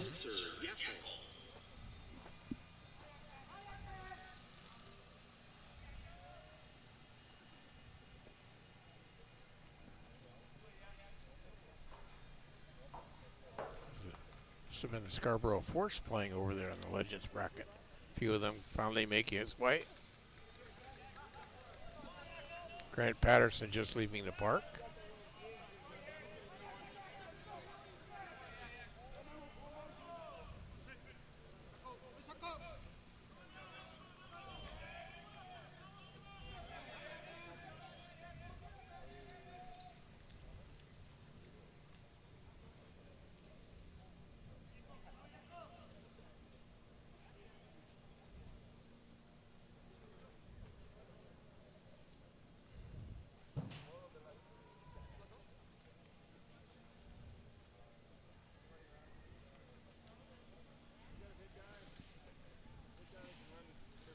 What are we waiting for? You got me. Oh, the lights on, way out in the parking lot. Is that it? Yeah, I think so. No, he just moved. Wow. What do you, if you're looking out in left field and you're at bat, what are you looking out there for? The pitcher's in front of you. Whew.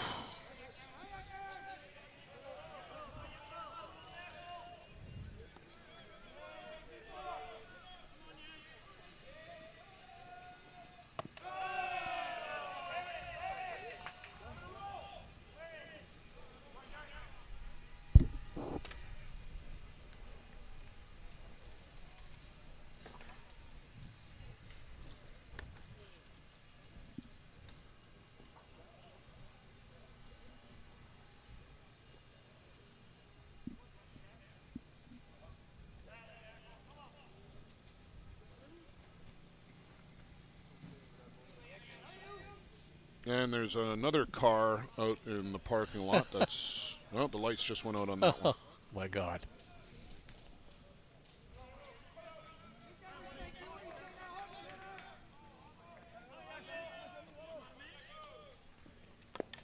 Lays down a bunt, but that one is foul.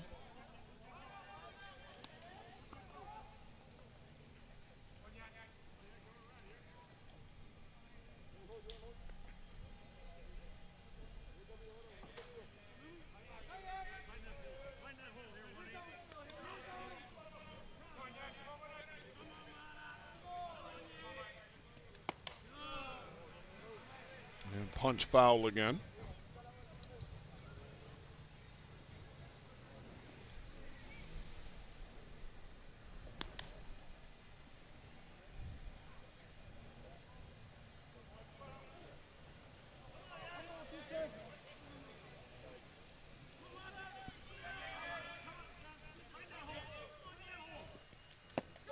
And bends in the changeup, and a beauty for strike 3 on Spencer Yackel. Great pitch, great location.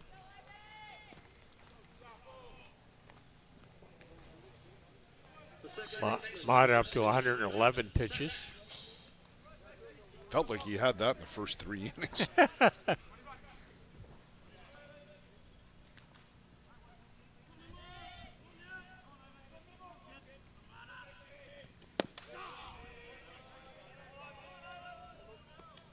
Joe, we're going to try to do 4 games tomorrow. I know. 1, 3, 6, and 8. Setting ourselves up for a world of hurt. But Bear Creek Express and Sandlot Merchants. That's at 1. At 3, it's the ISC 2 winter bracket final with the Georgian Bay Giants and the Midland Explorers. And then at 6, Hill United Chiefs and JDT First Energy. And then at 8, Bear Creek Gremlins and the winner of this one.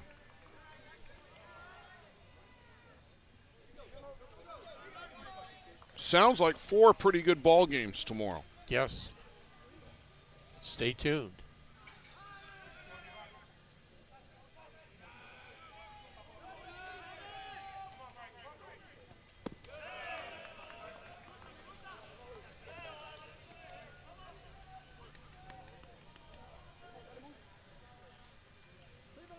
Yvonne Sachs at the plate, 3-1 to Yvonne.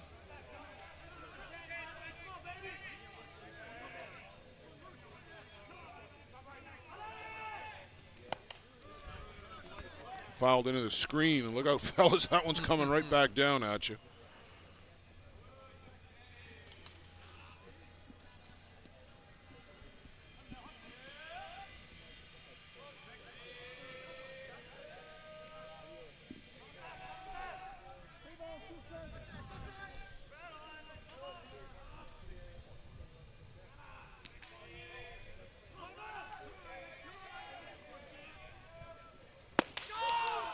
In for strike 3. Huemo Mata with authority gets the call to strike out Yvonne Sachs. Gets 3 in the inning, works around the walk to Ryan King. How many now, Joe? 13. 13 on the night for big right-hander from La Pampa in Argentina.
One zero for the Drillers as we'll go to home half of the 6th.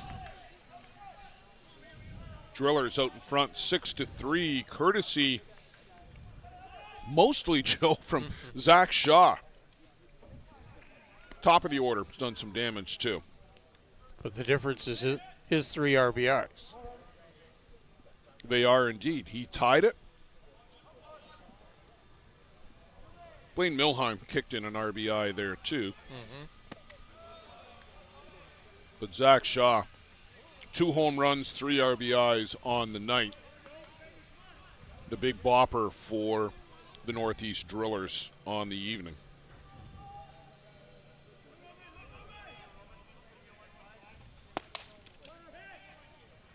In for a strike.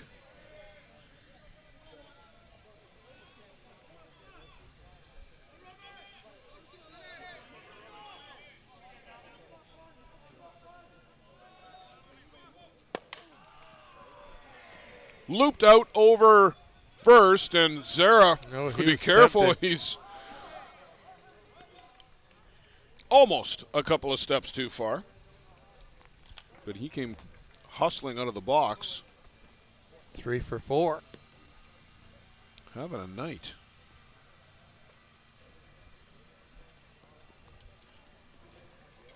Pitch on the first base, number 8, Gennaro Correa.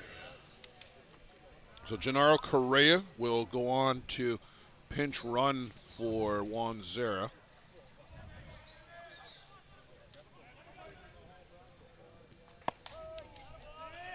Plate shortstop, number 3, Cam Schiller. Schiller, 2 for 3. Sorry, that was a walk, wasn't it, in the first?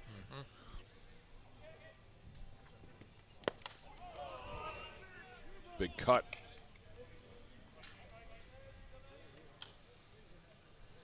Last time he hit the ball right up the middle that Godoy knocked over to King for the good play. Some bat control just to foul that off.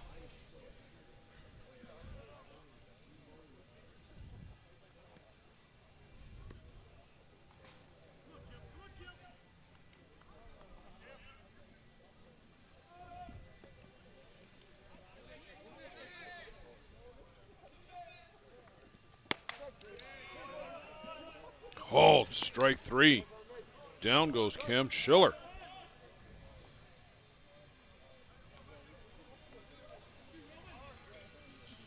The designated player, number 7, Marshall Crump. Number 8 for Godoy on the strikeout list. Strike on the outside corner to Kronk.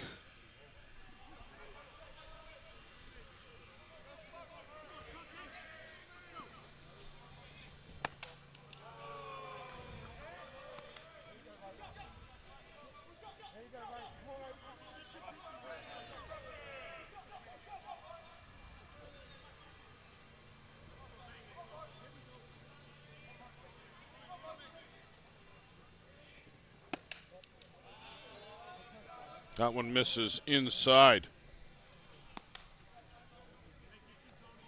Joe looking ahead to the top of the 7th.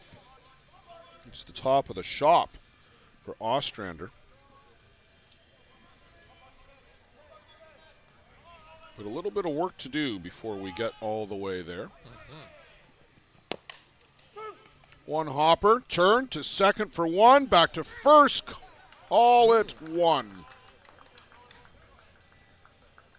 Good hustle by Marshall Kronk down the line to avoid that double play. Godoy's a good fielding pitcher, though. He picks that ball up cleanly. Stop and throw. Step and throw, really. Well, here's the first plate appearance of the tournament for Riley Makia. We wondered if he would get an at-bat tonight.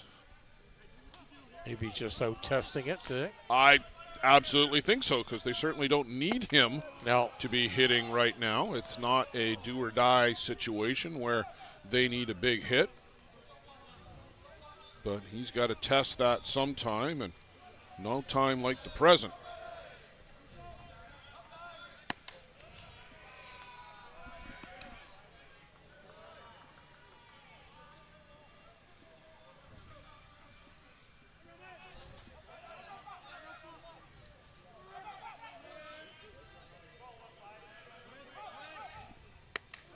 Upstairs from Godoy. 5:37 tomorrow afternoon over in New Zealand. Right now, I'm sure the family's watching. Upstairs to Chopper, Riley. Chopper too. Yes, I'm sure. 3-1 to Riley McKeon. He may not even get to swing a bat. Doesn't. And, he started to go down towards first and either thought the better of it or his knee thought the better of it for him. He shouldn't be pushing that. There we go. Yeah. Smart move. Tommy Anoka right back in.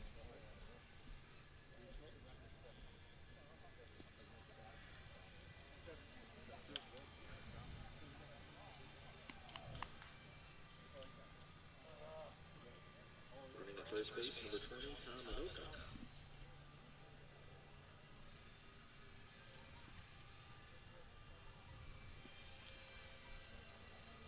Brett Legler out with the conversation on the board.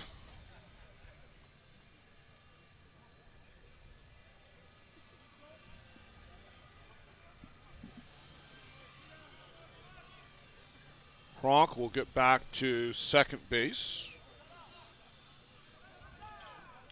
Now placed at third baseman, number 66, Gonzalo Masmu. Gonzalo Masmu down on strikes his last two plate appearances. Big cut here.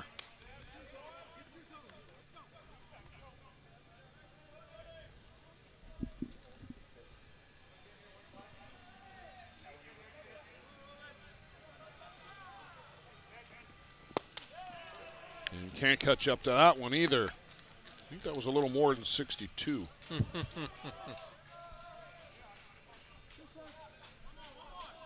I think the radar gun's getting tired too. It's been a long day for the radar gun. Upstairs.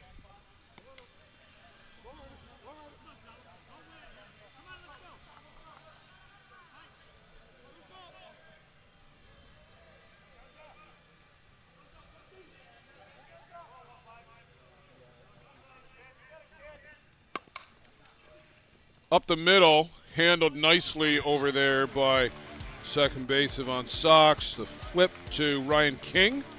They get out of the inning. Go to the top of the seventh. It's last call for the Norsemen.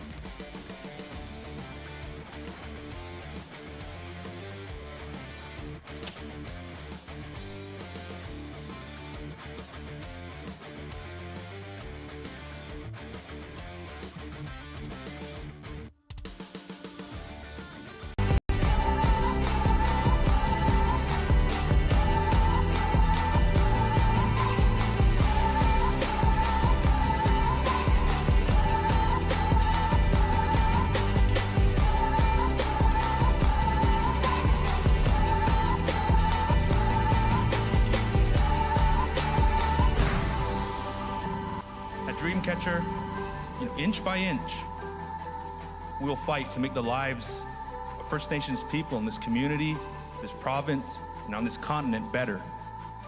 I know we have a long way to go, but I'm proud to say as long as our people have a need, Dreamcatcher will be there for them.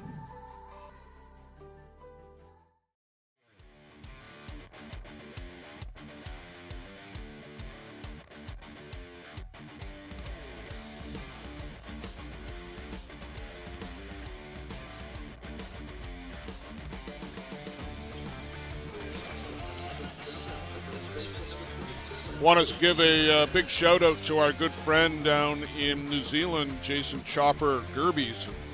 Jason, at the U.S. Men's Nationals about 10 days ago, the loser bracket final, Riley McKeon made a catch in the outfield, and as he planted and went to throw the ball, wrenched something, we think, in the knee. And he's been on the sidelines ever since. He came out of the game at the time I talked to Riley on opening ceremonies here on Sunday. He was looking at today as the possibility of getting into a game, and he just did. But if you watch that at bat closely, when he turned and pivoted and wanted to run to first after earning the walk, it wasn't there. Yeah, still walking very gingerly.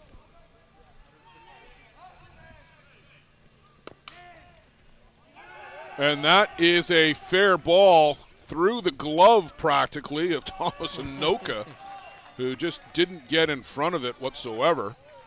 And Julian Fernandez aboard with another base hit.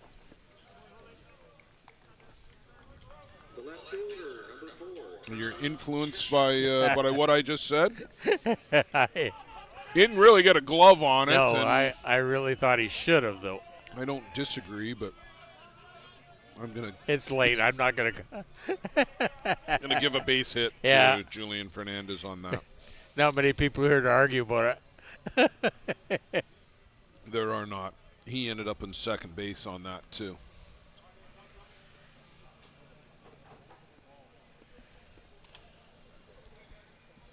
So Tom Check, 1 for 3 on the night. A single sandwiched by 2 strikeouts.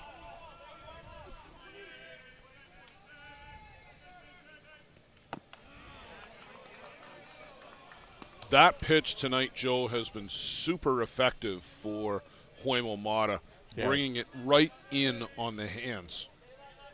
That's exactly what you want to do. You want to tie up their hands. If they do get a bat on it, you're just going to dribble in the infield. And that's right back up the middle.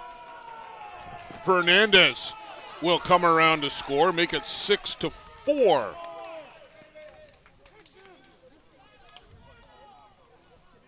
There's still no one out yet.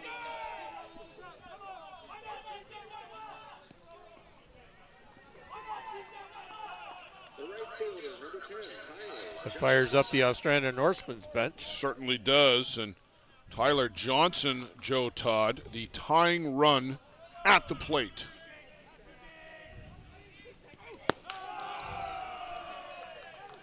That misses off the corner.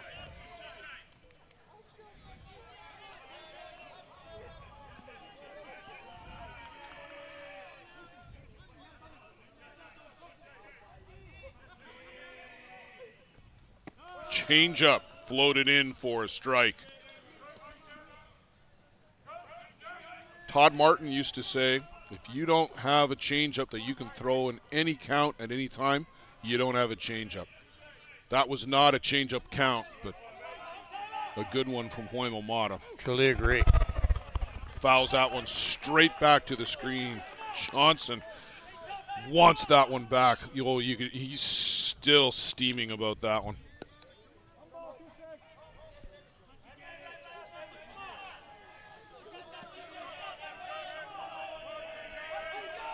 One and two.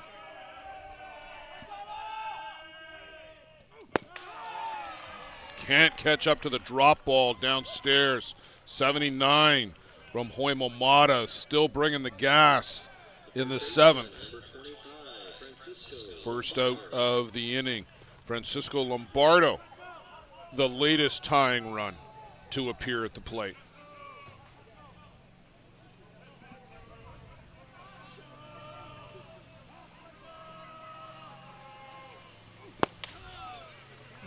Blows this one right by Lombardo. A low pitch, but gets him to swing at it.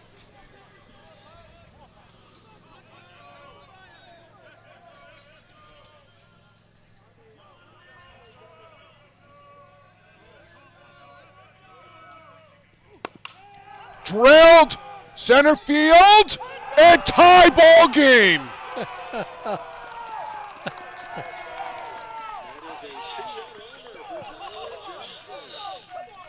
Francisco Lombardo ties the ball game. Can you believe it?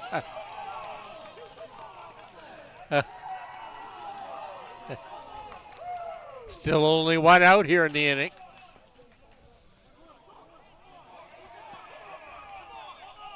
That ball, Joe, was smoked.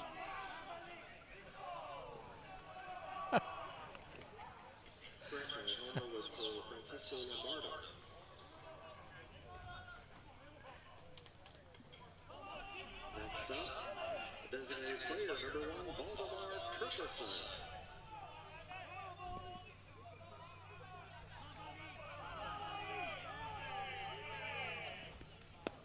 Turkelson shows bunt just to get everybody moving around the infield. 6-6 here in the 7th.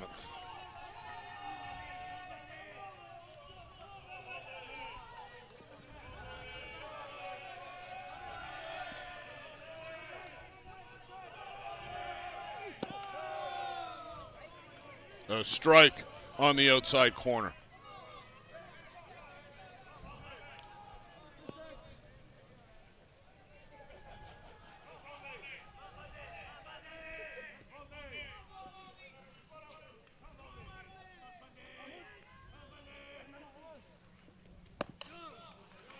Up and in, and Turkelson can't handle that pitch.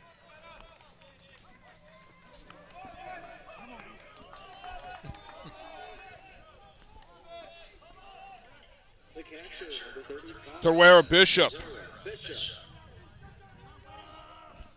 He's had a rough night, Joe. Probably prefer to see anybody other than Huemo Mata out there on the board right now.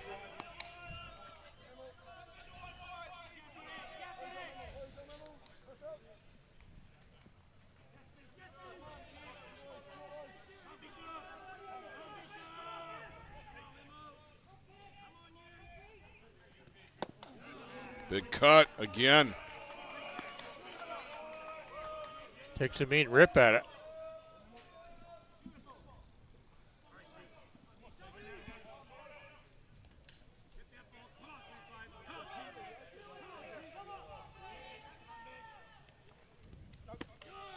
In with the changeup, but can't flip that one in for a strike.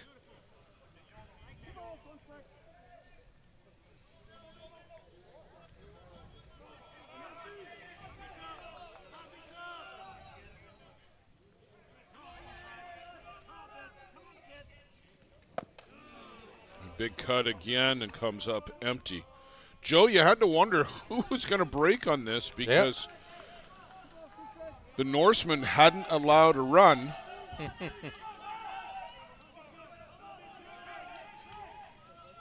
And the drillers were scoring them by the dozen. They cut that in half.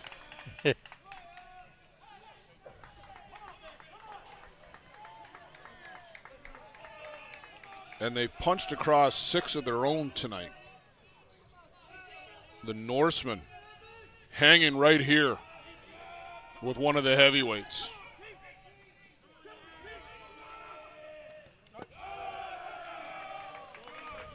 A 2-out walk to Terwera Bishop, and that should bring out Lombardo. Ryan King. Yes, but I'm talking about, it'll be Turkelson to run for Bishop. Yes.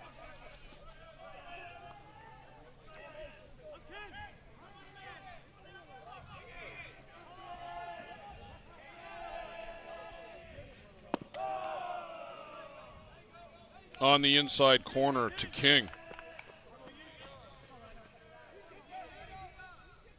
King with 2 walks and a strikeout. Scored back in the 4th inning.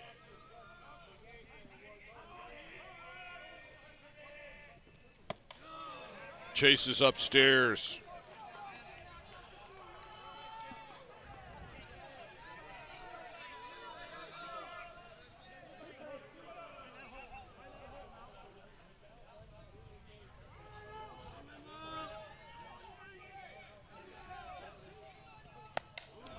And that one's fouled to the screen and comes right back down.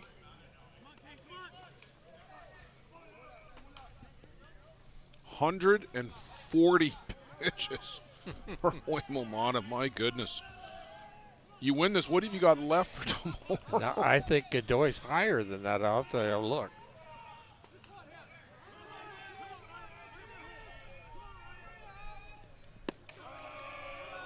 You got to get to tomorrow to worry about tomorrow. Yes.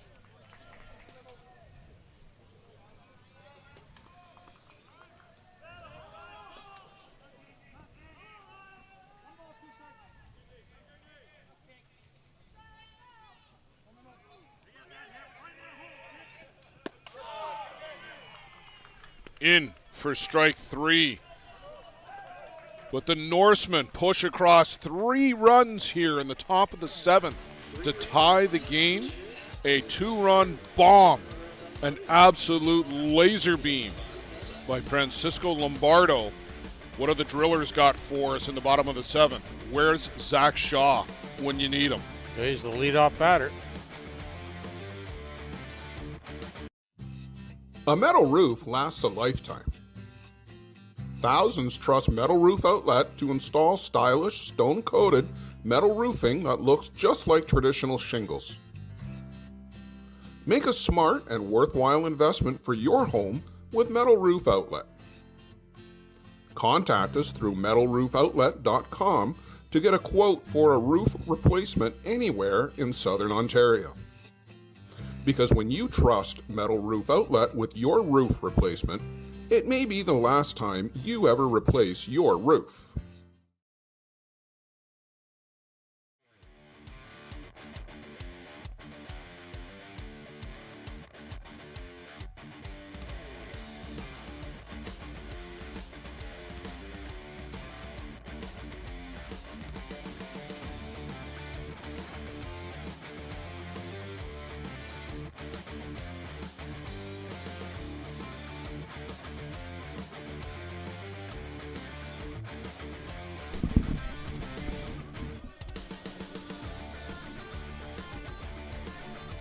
He's been the man of the hour, Zach Shaw, certainly for the Drillers.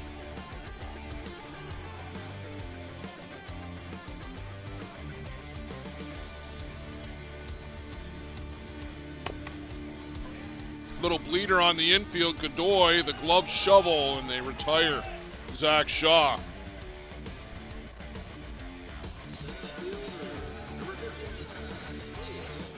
I said I didn't know what Godoy's pitches was. It's 162 now. 100. Oh, wow. And yeah, folks, we know the music's on. Luciano Lafrano on a bio break. He'll be back in a minute.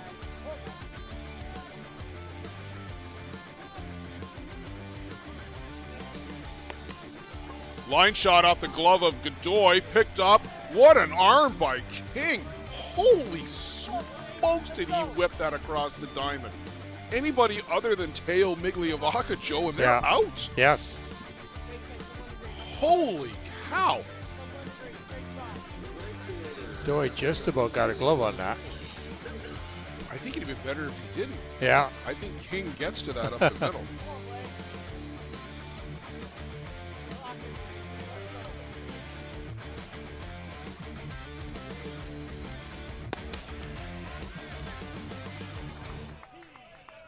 Godoy walking away and can't believe that he's not going to get that call the inside corner.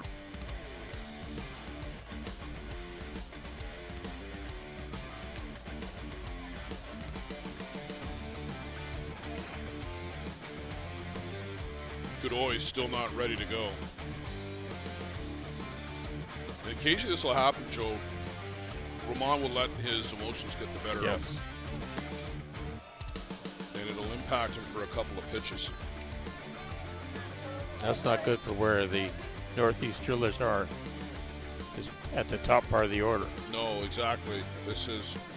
They've produced half the runs that the Drillers have. The other half have come from the bottom of the order.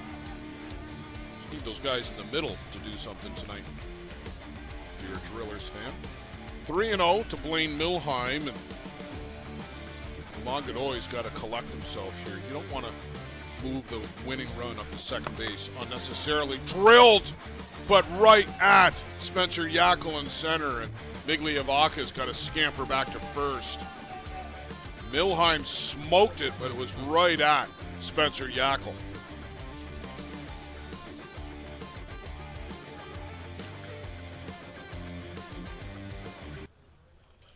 The left fielder, number 21, Jordan You're back. Solorio. Jordan Solorio. Not a night to remember for Jordan.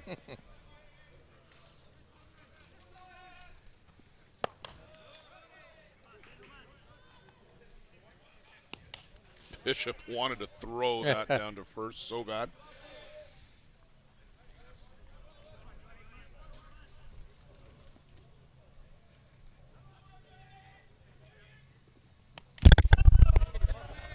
Big cut.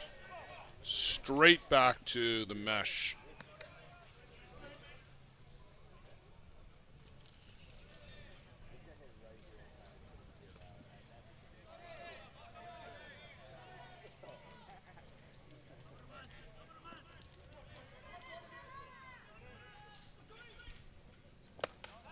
And chases upstairs. Boy, Ramon Godoy has really had his number tonight so far, hasn't he? Yes. True domination.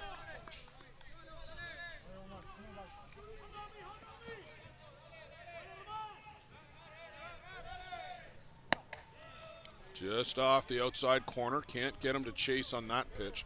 2 balls, 2 strikes, 2 out. Here in the bottom of the 7th, a tie ball game at 6.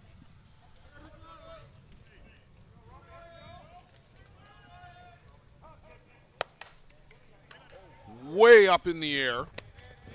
Bishop looking for it, can't find it. That's a tough play, Joe. Yeah. It's a real tough play. Movement. And he's as good a defensive catcher as anybody. And just can't come up with it. A break for Jordan Solorio. What can he do with it? I've been advised that it is last call for alcohol. Last call for booze. Didn't really send anybody scrambling. Off the outside corner. I thought he was going to have been advised that the lights are going to go out in 5 minutes or something like that. It's 1 a.m. Game started at 10:16.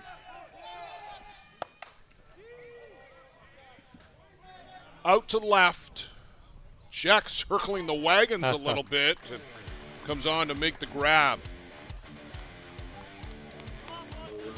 Why not? Let's go to extras at 1 in the morning.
Fielder number 18, Spencer Yackel. Well, Spencer Yackel will face Noel Signs as he's come on here in relief in the 8th inning.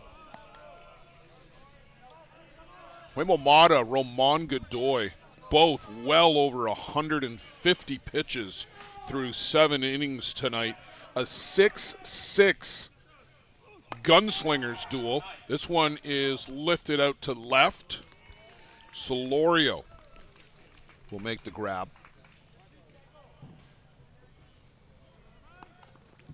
Yvonne Sachs, 0 for 3 on the evening.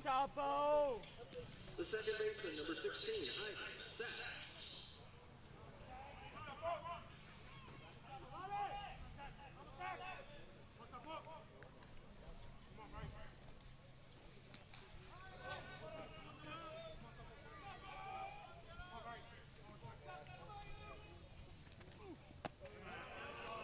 Signs comes in with the changeup, but it's not there for a strike.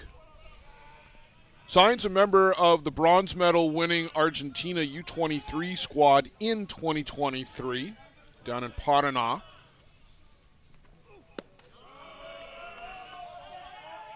This is his second season up here in North America. Last year with the STK squad out in British Columbia.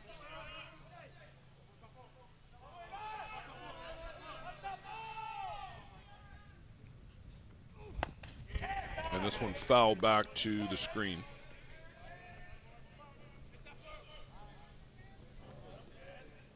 Future looks bright for Argentina in the game still.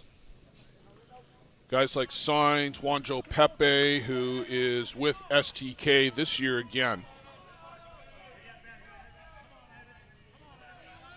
Matias Echeverri with Fargo Kegel, who we saw the other day. Out to Cam Schiller. Fires across for the second out. First baseman, number 27, Julian Fernandez. Back up to Julian Fernandez, and he's been a wrecking crew here all night for Ostrander. Walked and scored in the first, RBI single in the 4th. Double scored in the 7th. Right in the mix for this Ostrander squad. Just what you want your leadoff hitter to be as well.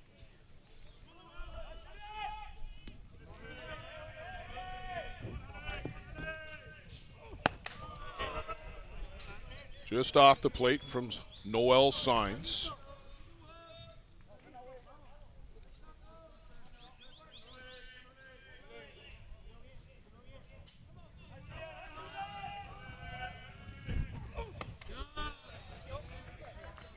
Goes after that one up and out.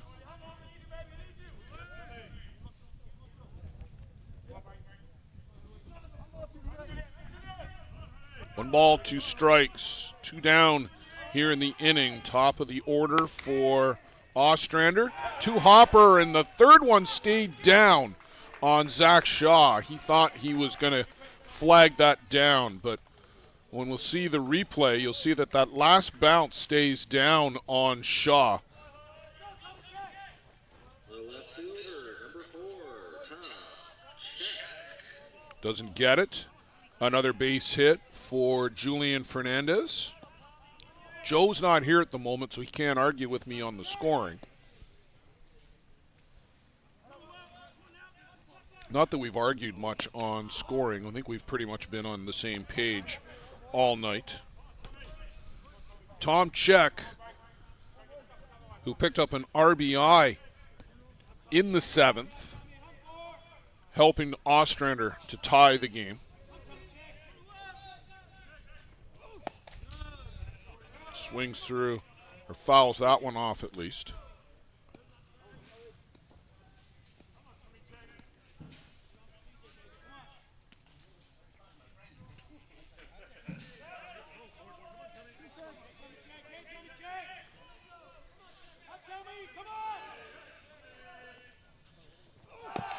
On the move was Julian Fernandez.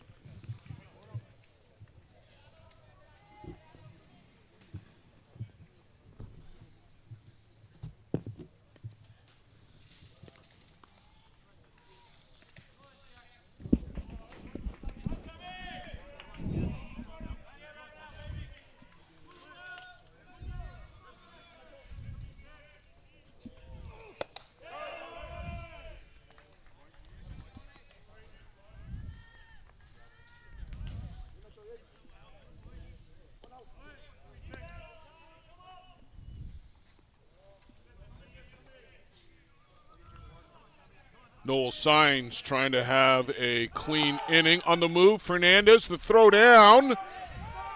And safe underneath as it one hop Zach Shaw. He made a great pick just to make sure he didn't have that go out to center field. But by the time he got the bounce and then the tag back down, stolen base for Julian Fernandez, who had singled.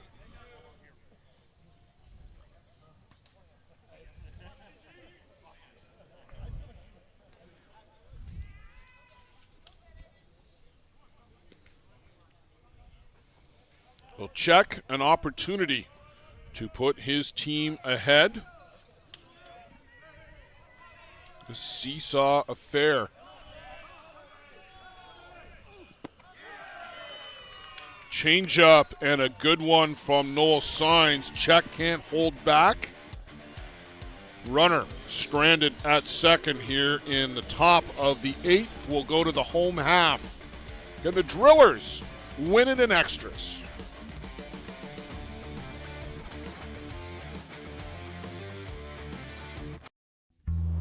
This business was opened in 1965 by my father, Ned Matiosi. Could have walked in here 25, 30 years ago and seen just about the same thing. The process of making this suit takes about 6 weeks. It goes through about 12 or 13 hands as it's moved along the line. It's an old-time place.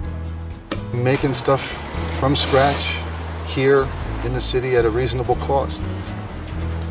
It's a very personal type of business.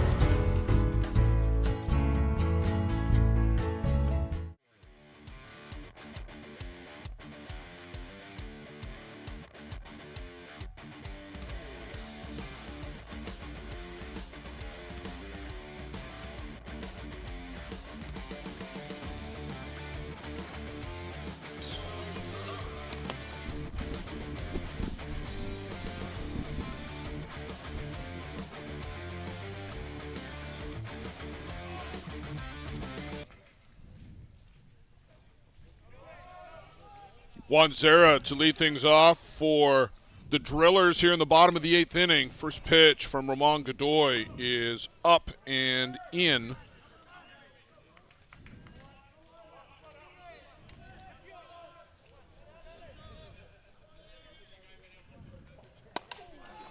Drilled by Zera and gone! A walk-off home run for Juan Zera here in the bottom of the 8th inning. The Drillers spill out of that dugout. Juan Zera jumps on the second pitch of the inning and a line shot to left wins it for the Drillers here in the 8th.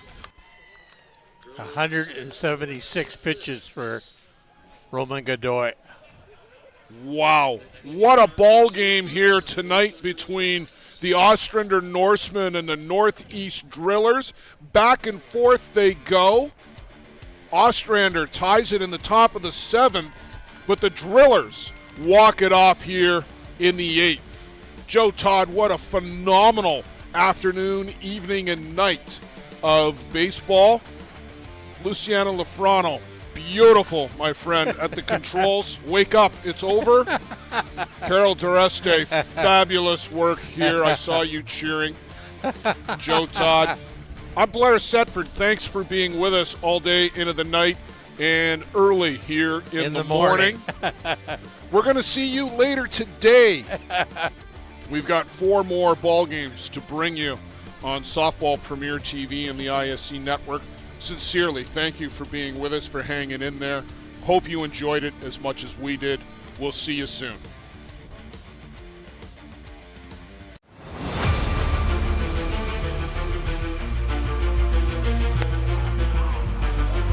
Called strike 3, the outside corner. They work out of that.